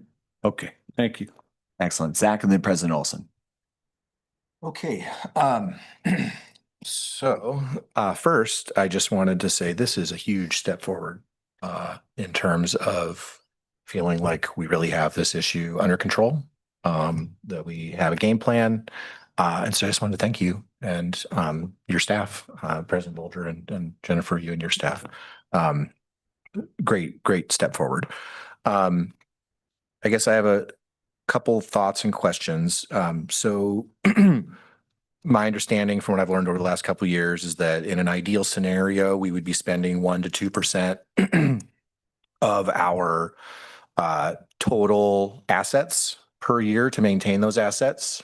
We have about 700 million in assets. That'd be $7 to $14-ish million a year. 2 million is a good start. Let's get to there. It definitely means we're probably going to need to ask for help from our community to continue to close this gap between so that we don't have a exploding, ever increasing list of deferred maintenance needs. So the first question, it does look like we are projecting for 2035 with current investments that we should have a smaller dollar amount of deferred maintenance in 2035 than we had in 2020. Is that right? Because of the 2020 bonds? Yeah, that was one of the questions that you submitted as an information request previously, and I forgot to include it in the Q&A, but yes, it's a little bit less, like $8 million less or something like that. So thank goodness. We're moving in a positive direction. I'm hoping we can sort of on a yearly, annual basis kind of say, okay, what's the number, and continue, and we'll dial this in over time. I think this is a really great, starting point as a document, and now we need to figure out as a board how does this evolve over time to get us to where we need to go. So I think 2 quick questions. So one is about parking and the transportation fee. So first, in the responses to information requests, there was a discussion about including students in the conversation around the transportation fee. And I just want to say I appreciated that. I think it's an important part of the process. One of the things that I was wondering might come up as part of that process is, similar to some of the question about do we have too much buildings? Do we have too much parking lots? And is there a process by which we might identify which parking lots we're basically going to say, you know what, 10, 20, 30 years from now, we're just going to rip this thing out and we're not going to pay to replace it. So that's one question. You don't have to answer it now. And then something that just sort of piqued my interest from the slideshow was the stormwater failure. How much did that cost and who paid for it? LCC paid for it out of our major maintenance budget, and just rough order of magnitude, a couple $100,000. It was a little less than I was expecting, maybe 250. Well, let's keep our fingers crossed. We don't have any more surprises, and do our best to get out ahead of this stuff. And thank you. Thank you for your time. Thank you. We got President Olson, then Kevin, and then Steve. President Olson. My question pertains to that transportation fee. So currently students pay $27. Is that per term, correct? Yes. And then about $8.10 goes to the parking lot as per the Q&A. Are students the only one that assess this fee, or does anybody else on campus pay this fee? It's only students. Okay, so it's solely students that pretty much pay for the maintenance of the parking lots.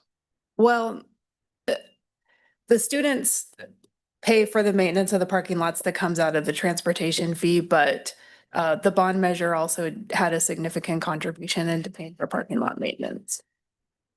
Thank you. Yeah. Excellent. Just time check here. We got 4 minutes left, and we got Kevin and Steve. Yes.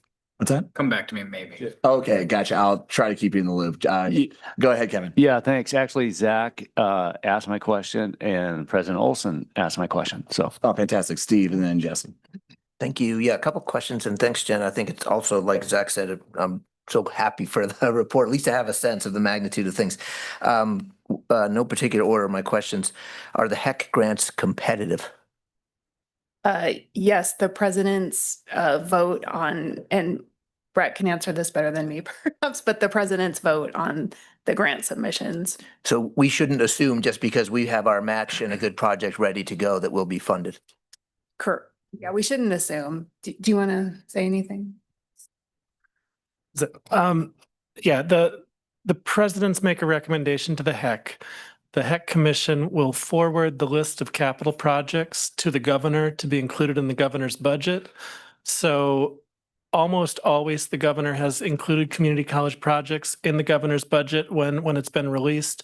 This last time around for Building 16, when we had that funded, the governor chose not to include any higher ed projects in the budget that year. So we actually had to go kind of around the normal process and find legislators to support the ask and move it forward that way. But it will hopefully be part of the governor's budget when that's released in December. Okay, so obvious word of caution before we, but nonetheless, I'd like to see that we're going for it. We're looking for all the sources of funds. The 216 million that you're estimating in 2035 dollars. So we're sort of halfway there from on the building side from the 2017 facilities condition, right? So I'm just wanting to get clear on your method. So you probably put in like a 3% escalator from 2017 to 2035, but then do you do annual catch-ups based on actuals? And the reason why I'm asking is because we had a couple of years there, right, where we were at 8 and 10%. Yes, and I have all of that data. The company that we work with uses real escalators after the year is over. And in some of the years, they've been like 1%, and in some of the years, they've been 9%. Yep. But then for future years from today forward, I've been using 4%. Okay, but we do a catch up at least for when we're off. Okay. I'm totally for the deep pave thing. Hope my daughter can learn to drive the car in the back part there before we do the deep pave. But nonetheless, I mean, every time I'm here, it basically always looks like we have more parking space than we need. I think that's been the case for a long time. So I'd certainly support that. And I think it's a good idea. Thanks, Zach. I had one other question. Perhaps for a future meeting, but there's got to be some amount of deferred maintenance, or some people these days refer to it as capital renewal. That's an acceptable amount to carry, right? So we shouldn't be thinking about getting this, floating a bond equal to whatever's left over after we do all this other stuff that effectively zeroes this out. There's some amount that there's good reasons to have some on the books, right? So maybe you could just help us understand like what that target ought to be. It's not down to nothing, I don't think. Yeah, and I think I addressed that somewhat in the plan itself, the written plan, but I can provide that in an information request more specifically. I'll write that down. So we're at time, and I see that there's 3 people that have questions. If there's no objection to add 5 minutes to this topic. All right, seeing no objection, Jesse, then Julie, and then Zach. Jesse, go ahead. Thank you, Mr. Chair. Jennifer, just hopefully quick, on those HEC matching funds, is it a 1-to-1, or is it like we put in 25% and the 75%? Like, what's that matching percentage? It's 1-to-1. Yeah. My next question was on the transportation fee. Is that assessed on full-time and part-time students equally? Yeah, any individual credit student who takes any credits. Yeah. And then lastly, I also saw that I actually have 2 more. LTD's group pass has been the same price for 15 years. Is that just something we're just gonna not talk about? or has that conversation been had? Of them increasing? They have not approached us about that, and we should approach them about that probably to see what's on their horizon. Sure. I don't have that information right now. Obviously, if that starts eating away at more of this, then I think that it's that larger conversation. And then my last one was saw that Building 17 was set for demolition next year, I believe, 2027. Building 12. 12. Sorry. 2s and 7s kind of look the same. Are we going to incur any savings from that building no longer existing? Yeah, there will be some utility savings and maintenance savings. Okay. Thank you. Yeah. Excellent. Julie and then Zach. Just out of curiosity, when we're talking about the transportation fee and no parking fee, and then there's a bus, LTD fee, I'm just thinking of the cost. Do we have a sense of how many of the vehicles that are actually parked on our campus are student versus staff and faculty? Do we have a sense of how many all that is? Like the difference? I don't off the top of my head. I'm just curious because we're putting the onus of stuff on students, and yet, there's a whole wide staff and, faculty and everybody else that's all using the parking lot, and so a lot of times parking fees are a little bit more equitable in the sense that it's assigned to the person who's actually parking on the parking lot, who's actually using the parking lot. And the bus fees, yeah, for the students who are using a bus or faculty who's using a bus. But so I just was curious about that kind of, trying to be a little equitable in how we're distributing those kinds of costs for maintenance is, and then do we charge any of I've seen lots of people who use our parking lots, like the motorcycle training that I see all the time, the buses. Do we have fees that we charge to help offset any of that stuff for them to use our parking lots? Or is it just assumed they can use them because we're not here? Yes, they do. The motorcycle program pays fees, and anybody who reserves our parking lot for a specific use pays fees. But since the parking lot's not locked and there's not an enforcement system, people can also just come and park here. Yeah. I got it. Yeah. I'm just, I understand. I'm just asking those kinds of Yeah. questions. So thanks. Still free to teach your kid to drive on a Saturday morning. Zach. I just wanted to touch base on the final slide in your presentation around the seismic rehabilitation need. This says it's being tracked separately from deferred maintenance needs. So I guess the question is, well, I assume we need to take care of this in some type of a timely fashion.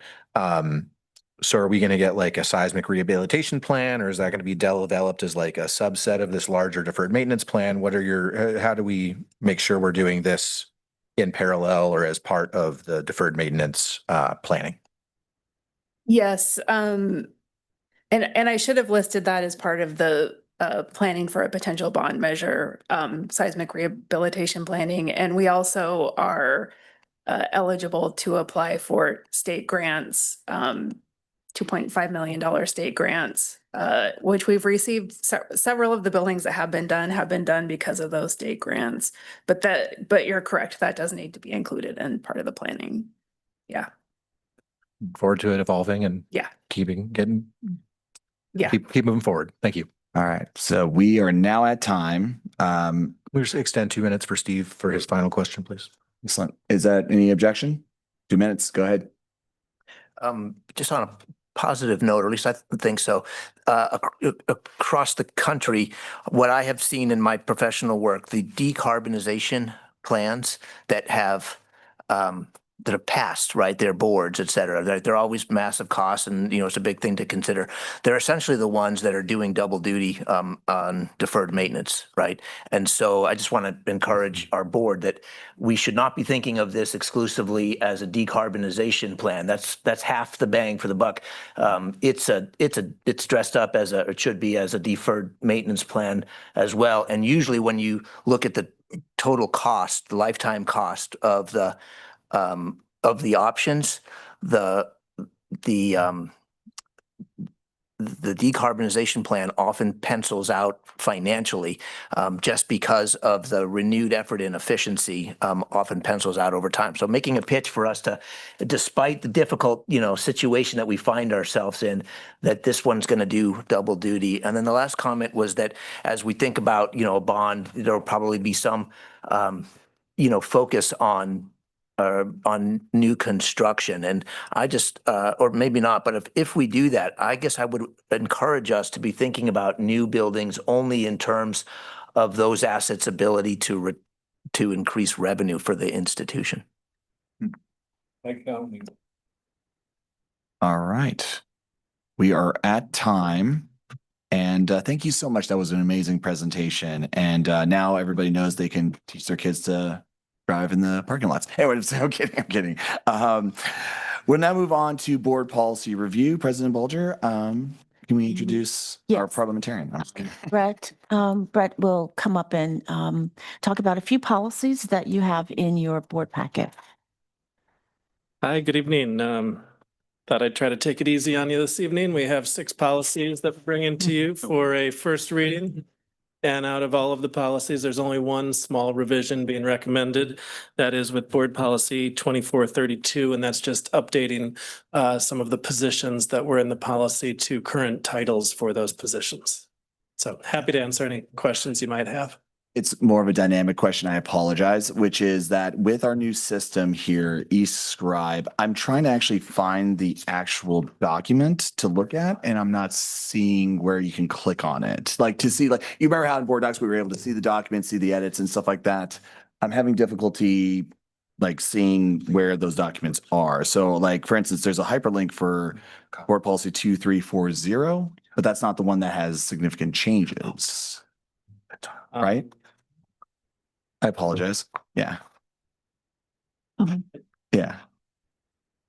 Excuse me, Joe, can you answer the question? Okay. I mean, are we able to pull the document up maybe on the screen and then we can figure out the eScribe issues later? It's in the HTML. It is in the HTML because I'm at the HTML. Mr. Chair, I found it in the discussion items. I just clicked on it and then it pops up the PDF. Interesting. I apologize if this is just maybe my issue. But I have to click on the 3 little dots to get the open or download next to it. yeah, I don't even see that option. I apologize. We don't have to spend time on this. I can figure it out later, but yeah, we can move on to any other questions. Is there any other questions from board members? On these? Yep, absolutely. If we could pull up 2340 or 2430. And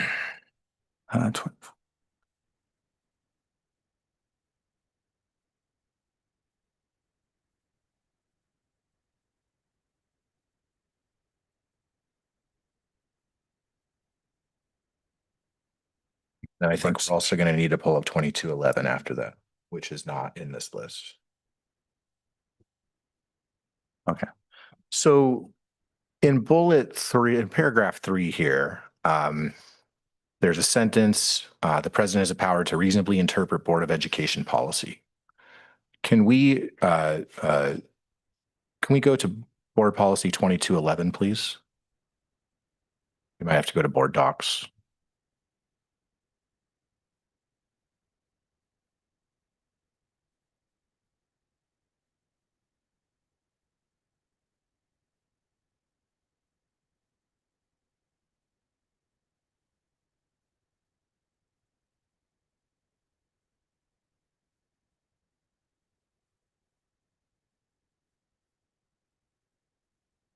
Oh, Jesus. 2211, I believe.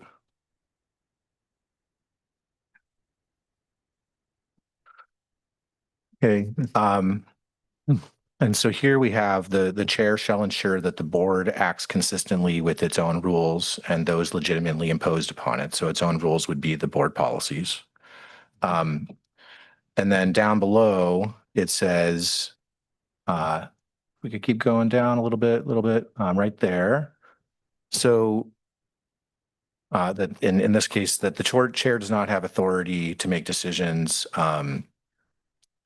about policies created by the board within the ends and executive limitation policy areas. So just correct me if I'm wrong. So my understanding is that the final arbiter on how to interpret board policy rests with the full board. Is that accurate? Point of information. Point of information, go ahead. I think these are reasonable questions, but if you could help me better understand how they apply to.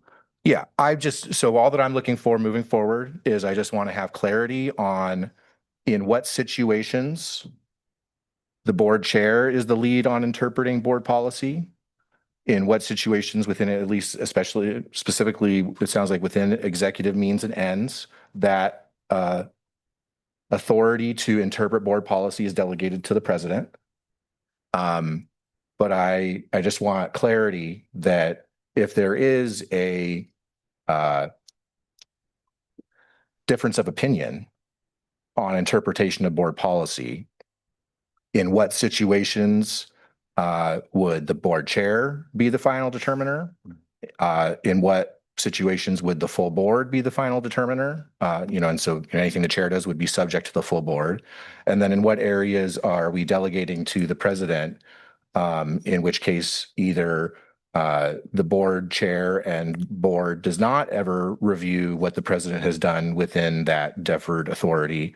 What is the process? Where are the lines, right? It's a complicated, complex situation. And in some situations, the chair is the final arbiter. In some cases, the president is delegated authority to interpret board policy within certain reasonable expectations.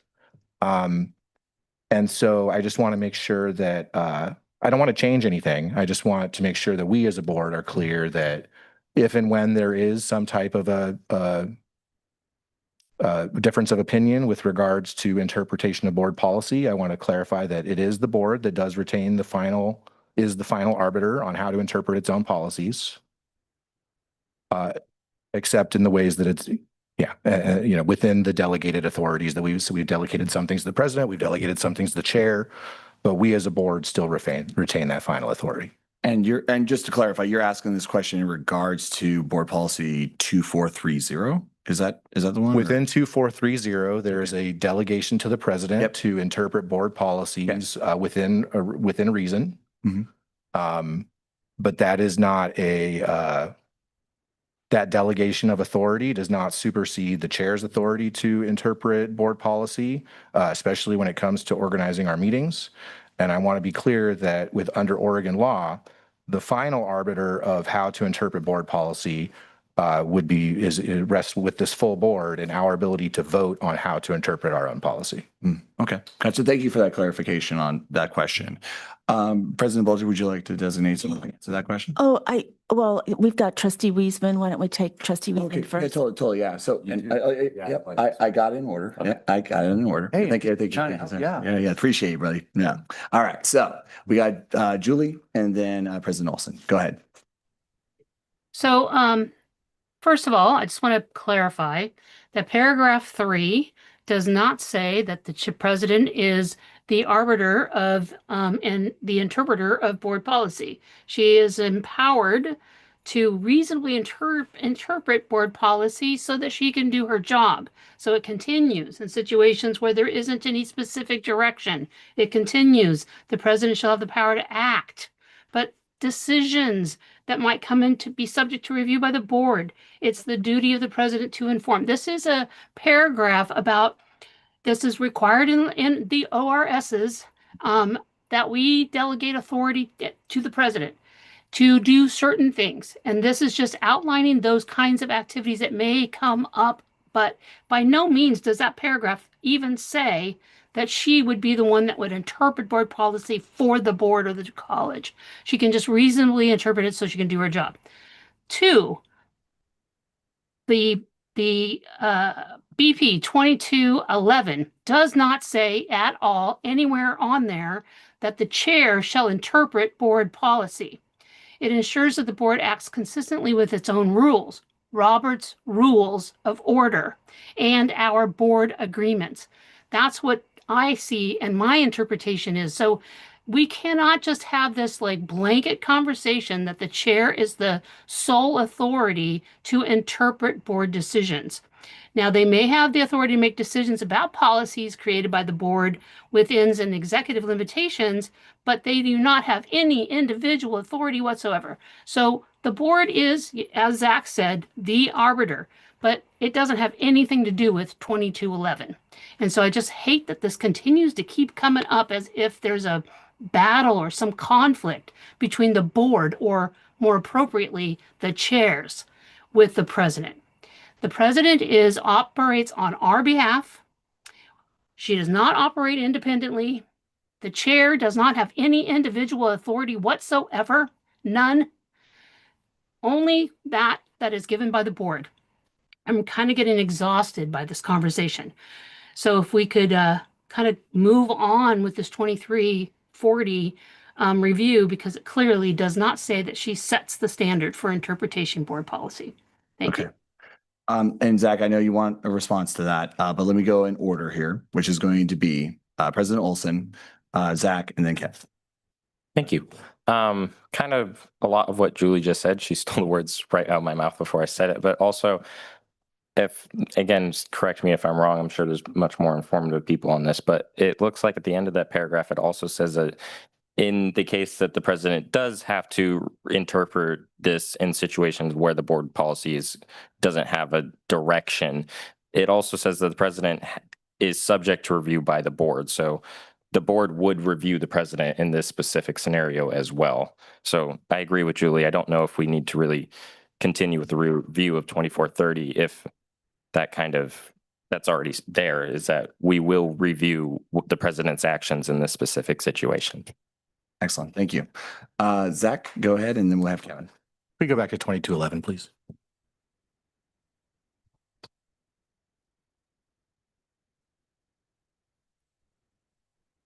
Number one,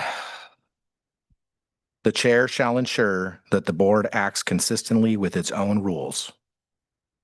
Its own rules are the board policies. So the board chair shall ensure that we act consistently with our own rules. It really sounds like our chair is being tasked with the responsibility to make sure that we are meeting the standards of board policies. Within that, the board chair is going to be asked to interpret board policy so that they can ensure that we act consistently with that policy. There have been situations where there have been differences of opinion on how to interpret board policy. We, through our chair, that we do everything. The way that we ensure that our board policies are being met is through our chair, and them making sure that we are acting in accordance with our best policies. If there's if the board chair interprets something in a certain way, and we as a board say no, that's wrong, we need to overrule that interpretation. We as a board have that authority. I was asking the question. I didn't want to make a fight about it. I'm just wanting to make sure that we are continuing to empower the president to do her job, to oversee the college within executive ends and means. And I want to ensure that our chair is allowed to do their job in ensuring that we as a board are meeting the standards of the rules that we as a board have adopted as represented in our board policies. I appreciate the responses. I think we can move on. Thanks. Okay. So we're at 2 minutes, but we'll try to get both Kevin and Julie. Thank you. Yeah, I think I'd like to bring this conversation back to governance and process, because I think we got off into the weeds a little bit. I don't see board policy 2211 on the list of policy reviews that Brett gave us tonight. And so I do think that Trustee Mulholland is asking reasonable questions. And in my mind, it kind of speaks to the idea of a full policy review. I would like to hear from the president about her thoughts on this topic and discussion.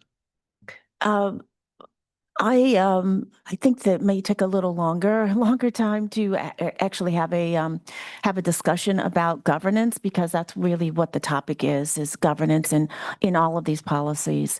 The board has talked about an ad hoc committee to do a policy review, and we are taking steps to assist the board with that.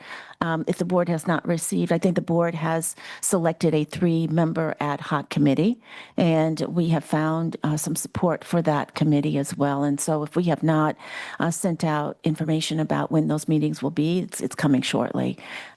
So I'm listening for questions that the board might have that the facilitator of the ad hoc committee is very well equipped to assist the board with. Excellent. Did that answer all your questions, Kevin? Thank you. Okay, Yes. gotcha. We're at time, but I do see two additional questions, and I saw Julie as well.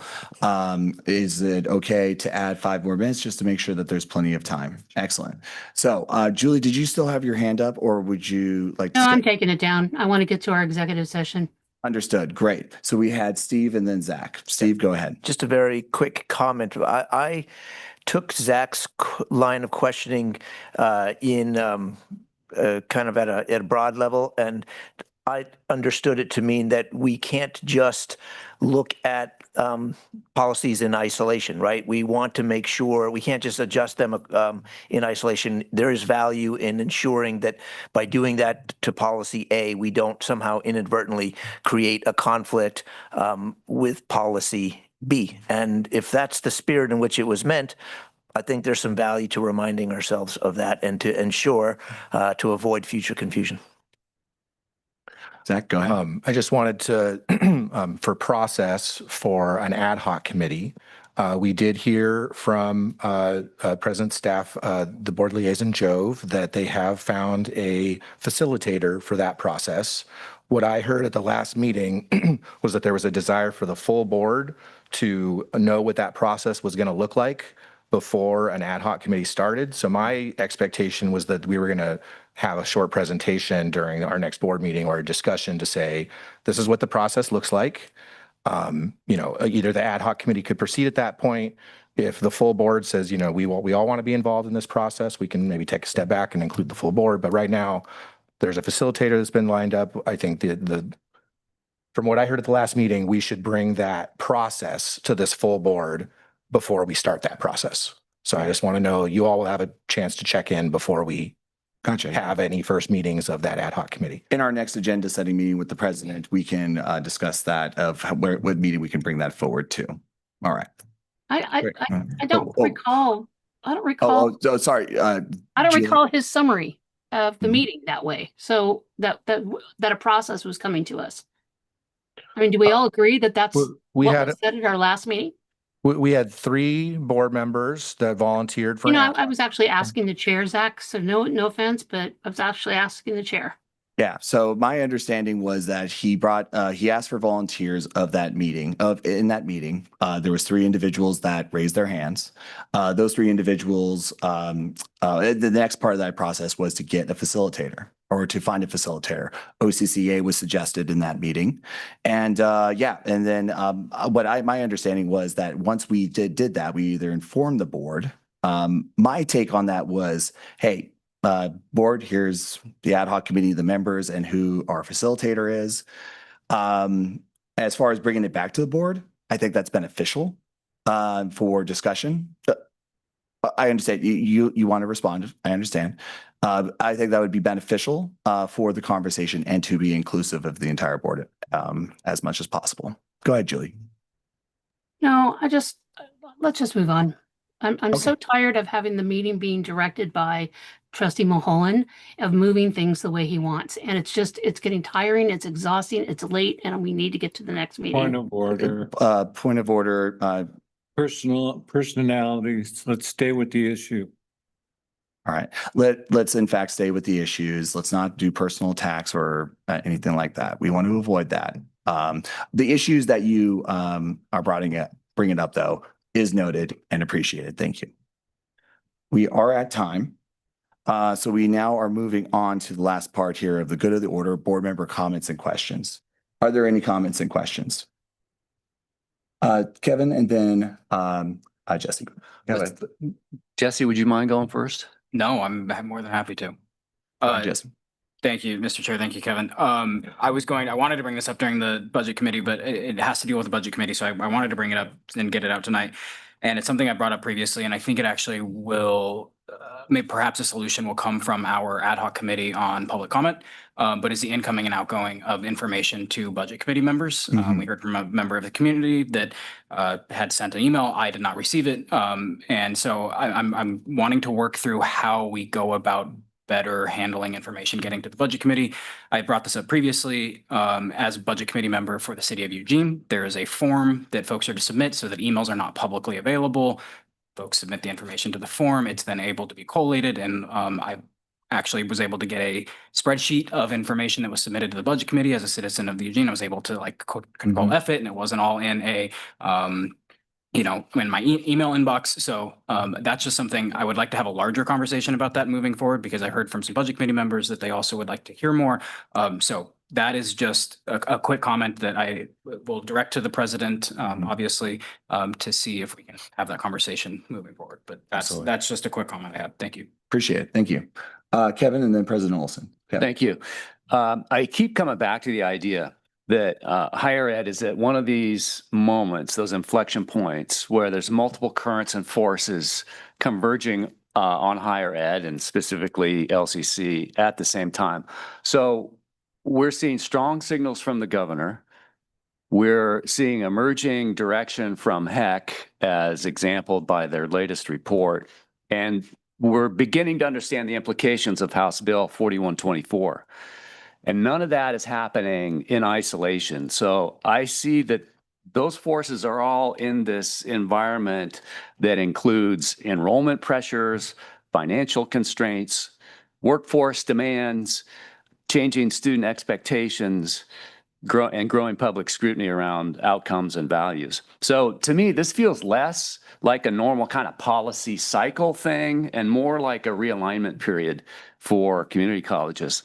I don't say that with alarm. In fact, I'm very optimistic about the opportunities for Lane, but it does raise an important question in my mind for us as a board. And the question is, are we spending enough time, intentional time together, looking over the horizon?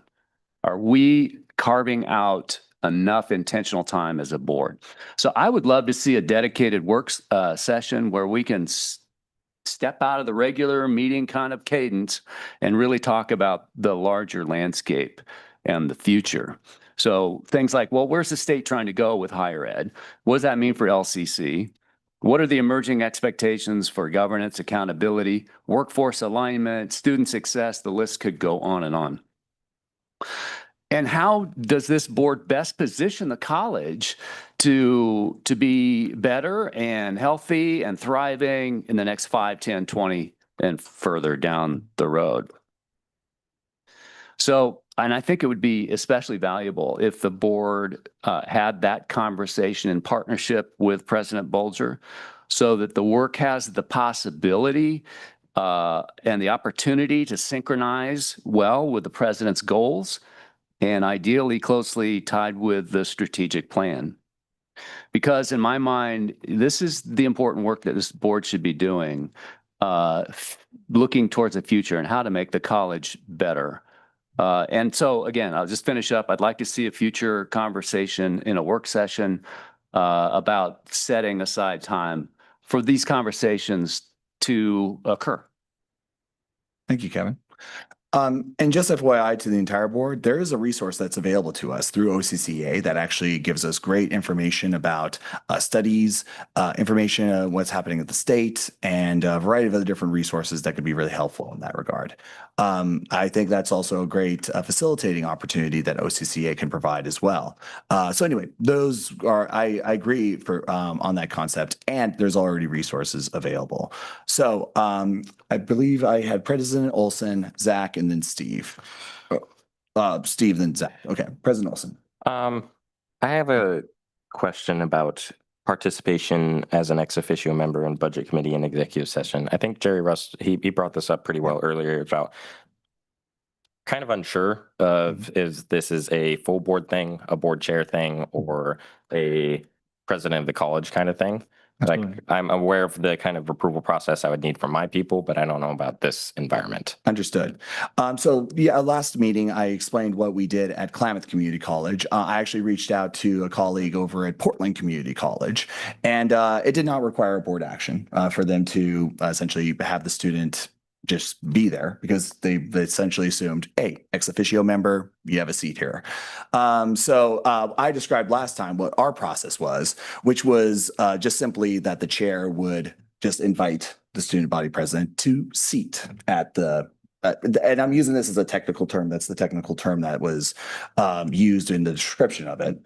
So those are the processes from the two other community colleges that have a student ex officio representative. So I think quite frankly, and this is me personally as a board member, I want students at the table. I want you to be a part of the conversations, ask questions, be called on by the chair. In that case, it would be the budget committee chair, obviously.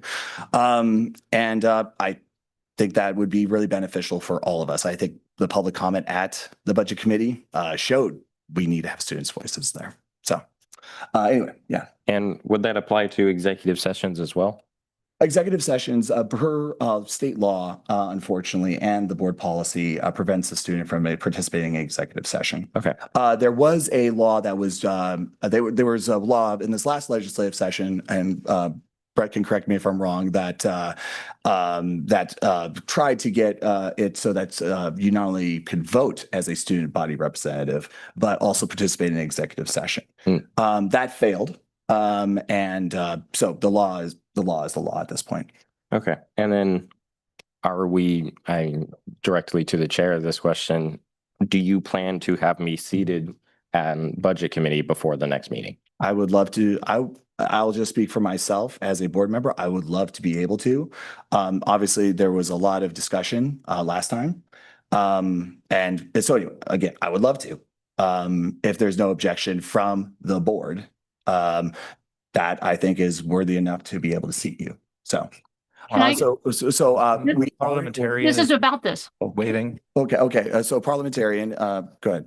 The budget committee by statute is a separate body than the Board of Education. So if the budget committee were to recognize the student body president, that would be their decision, but they are through statute a separate body. All right. Okay. So we had an order here, but did you want to speak on this topic, Julie? Oh, I was just gonna, am I muted? No, I was trying to find the policy, but what Brett just said might be wrong.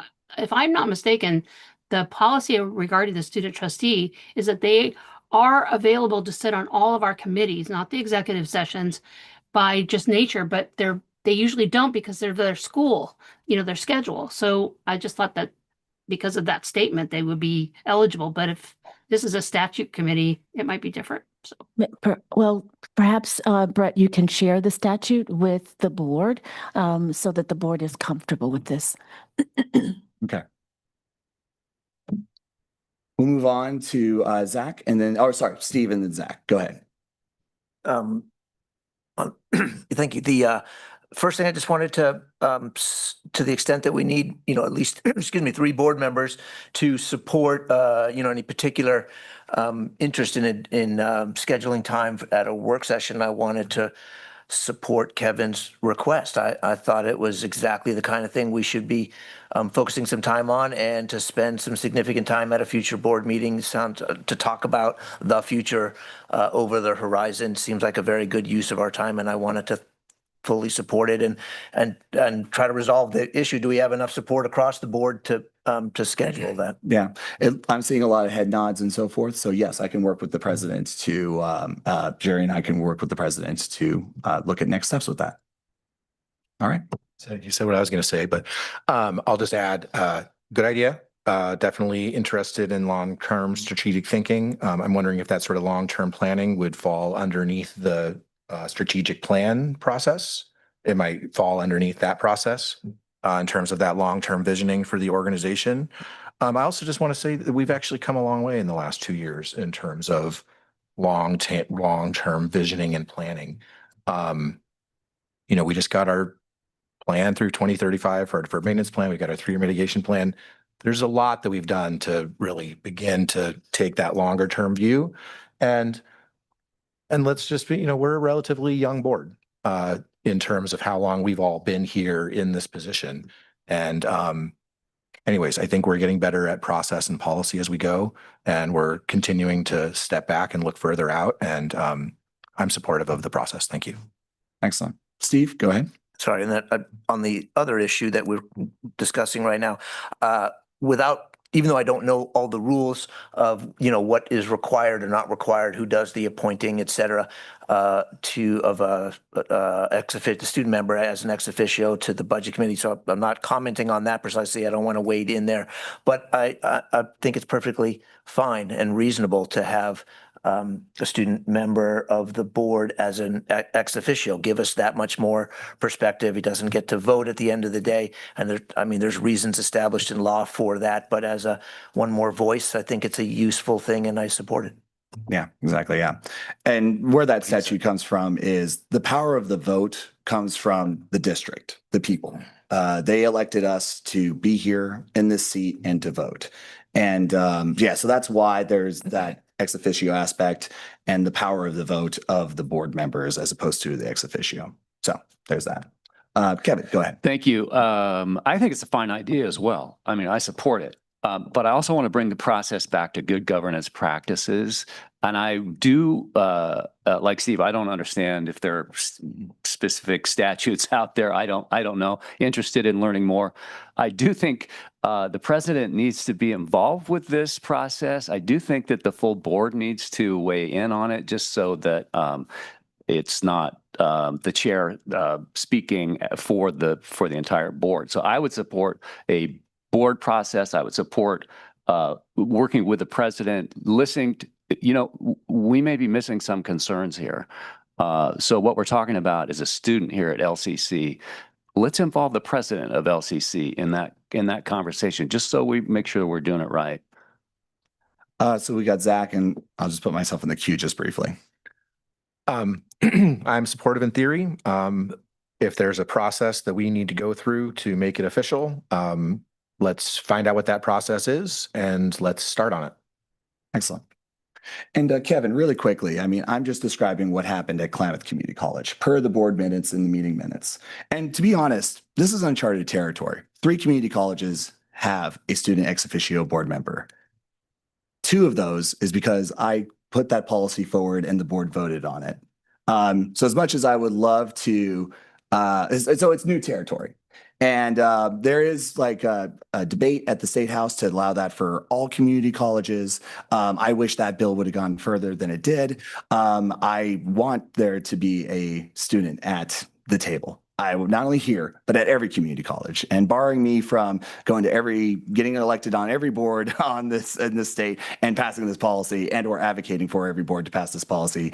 Again, like this is new territory for community colleges. I am proud that we are one of those community colleges that want student voices and so forth. And there's other community colleges that have heard about us even allowing students to speak first at public comment, and they want to implement that.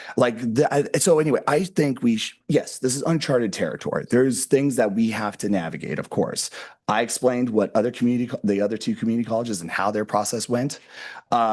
And what I will just simply state is that students deserve to have a voice at the table. And I am proud of us as a board, us as an institution, and our willingness to hear from students in every possible level that we can. I want to encourage us to even look for more reasons. And also, who are the students that are not showing up, and how can we remove barriers for them to show up and to participate? I think that's all really important. Anyway, Julie. So I'll just say, I was a student trustee 40 some years ago on my board of trustees in California at the De Anza College, the district. The board policy 2015, I found it. I just sent you some of the text, Michael. It says that they are expected to attend non-voting to our regular schedules, but they're not expected to attend other meetings and sessions unless we deem them to be appropriate, and the board chair would make that decision. So I read that to be that they are welcome to attend other meetings and sessions. They're just not expected to. So I think that already in our board policy, we have the means for if President Olson wants to attend an ad hoc committee meeting or a budget committee meeting or one of those, because he's not considered as part of quorum, he can attend those, but he can't vote. And be part of quorum. So that's, I'm just going to just say that's how I read it. I know there's probably debates and Brett probably has more to say, but BP 2015 is our policy. Absolutely. And that policy came from Klamath Community College, which is why the chair seated the student body representative on the budget committee. So anyway, that was the process at Klamath Community College. The reason for that was because of that very language. So anyway. Excuse me. Yes, go ahead, President Bush. Yes, because Brett Roulette, you want to give something to the president here, and because Brett Roulette did talk about the local budget law, then we will bring back any laws that we need to adhere to as well. And we'll put this all in a package for the board so that the board can see that. Thanks, Brett. Excellent. All right. Any other further questions, comments? Otherwise, we'll move on to future meeting dates. All right, seeing none. We have a budget committee meeting scheduled in the future. Oh my goodness, why are you not? Next Wednesday. Yeah, June 7th, right? What's 27th for the budget committee. Thank you so much. Yeah, that's sorry. The e-scribe is not working for me for some odd reason. And then we have June 1st, right? For June 3rd. Okay, and June 3rd is our next regularly scheduled board meeting. We are now adjourned. Let's go ahead and take 5 minutes for a bio break, and then we'll go into executive session.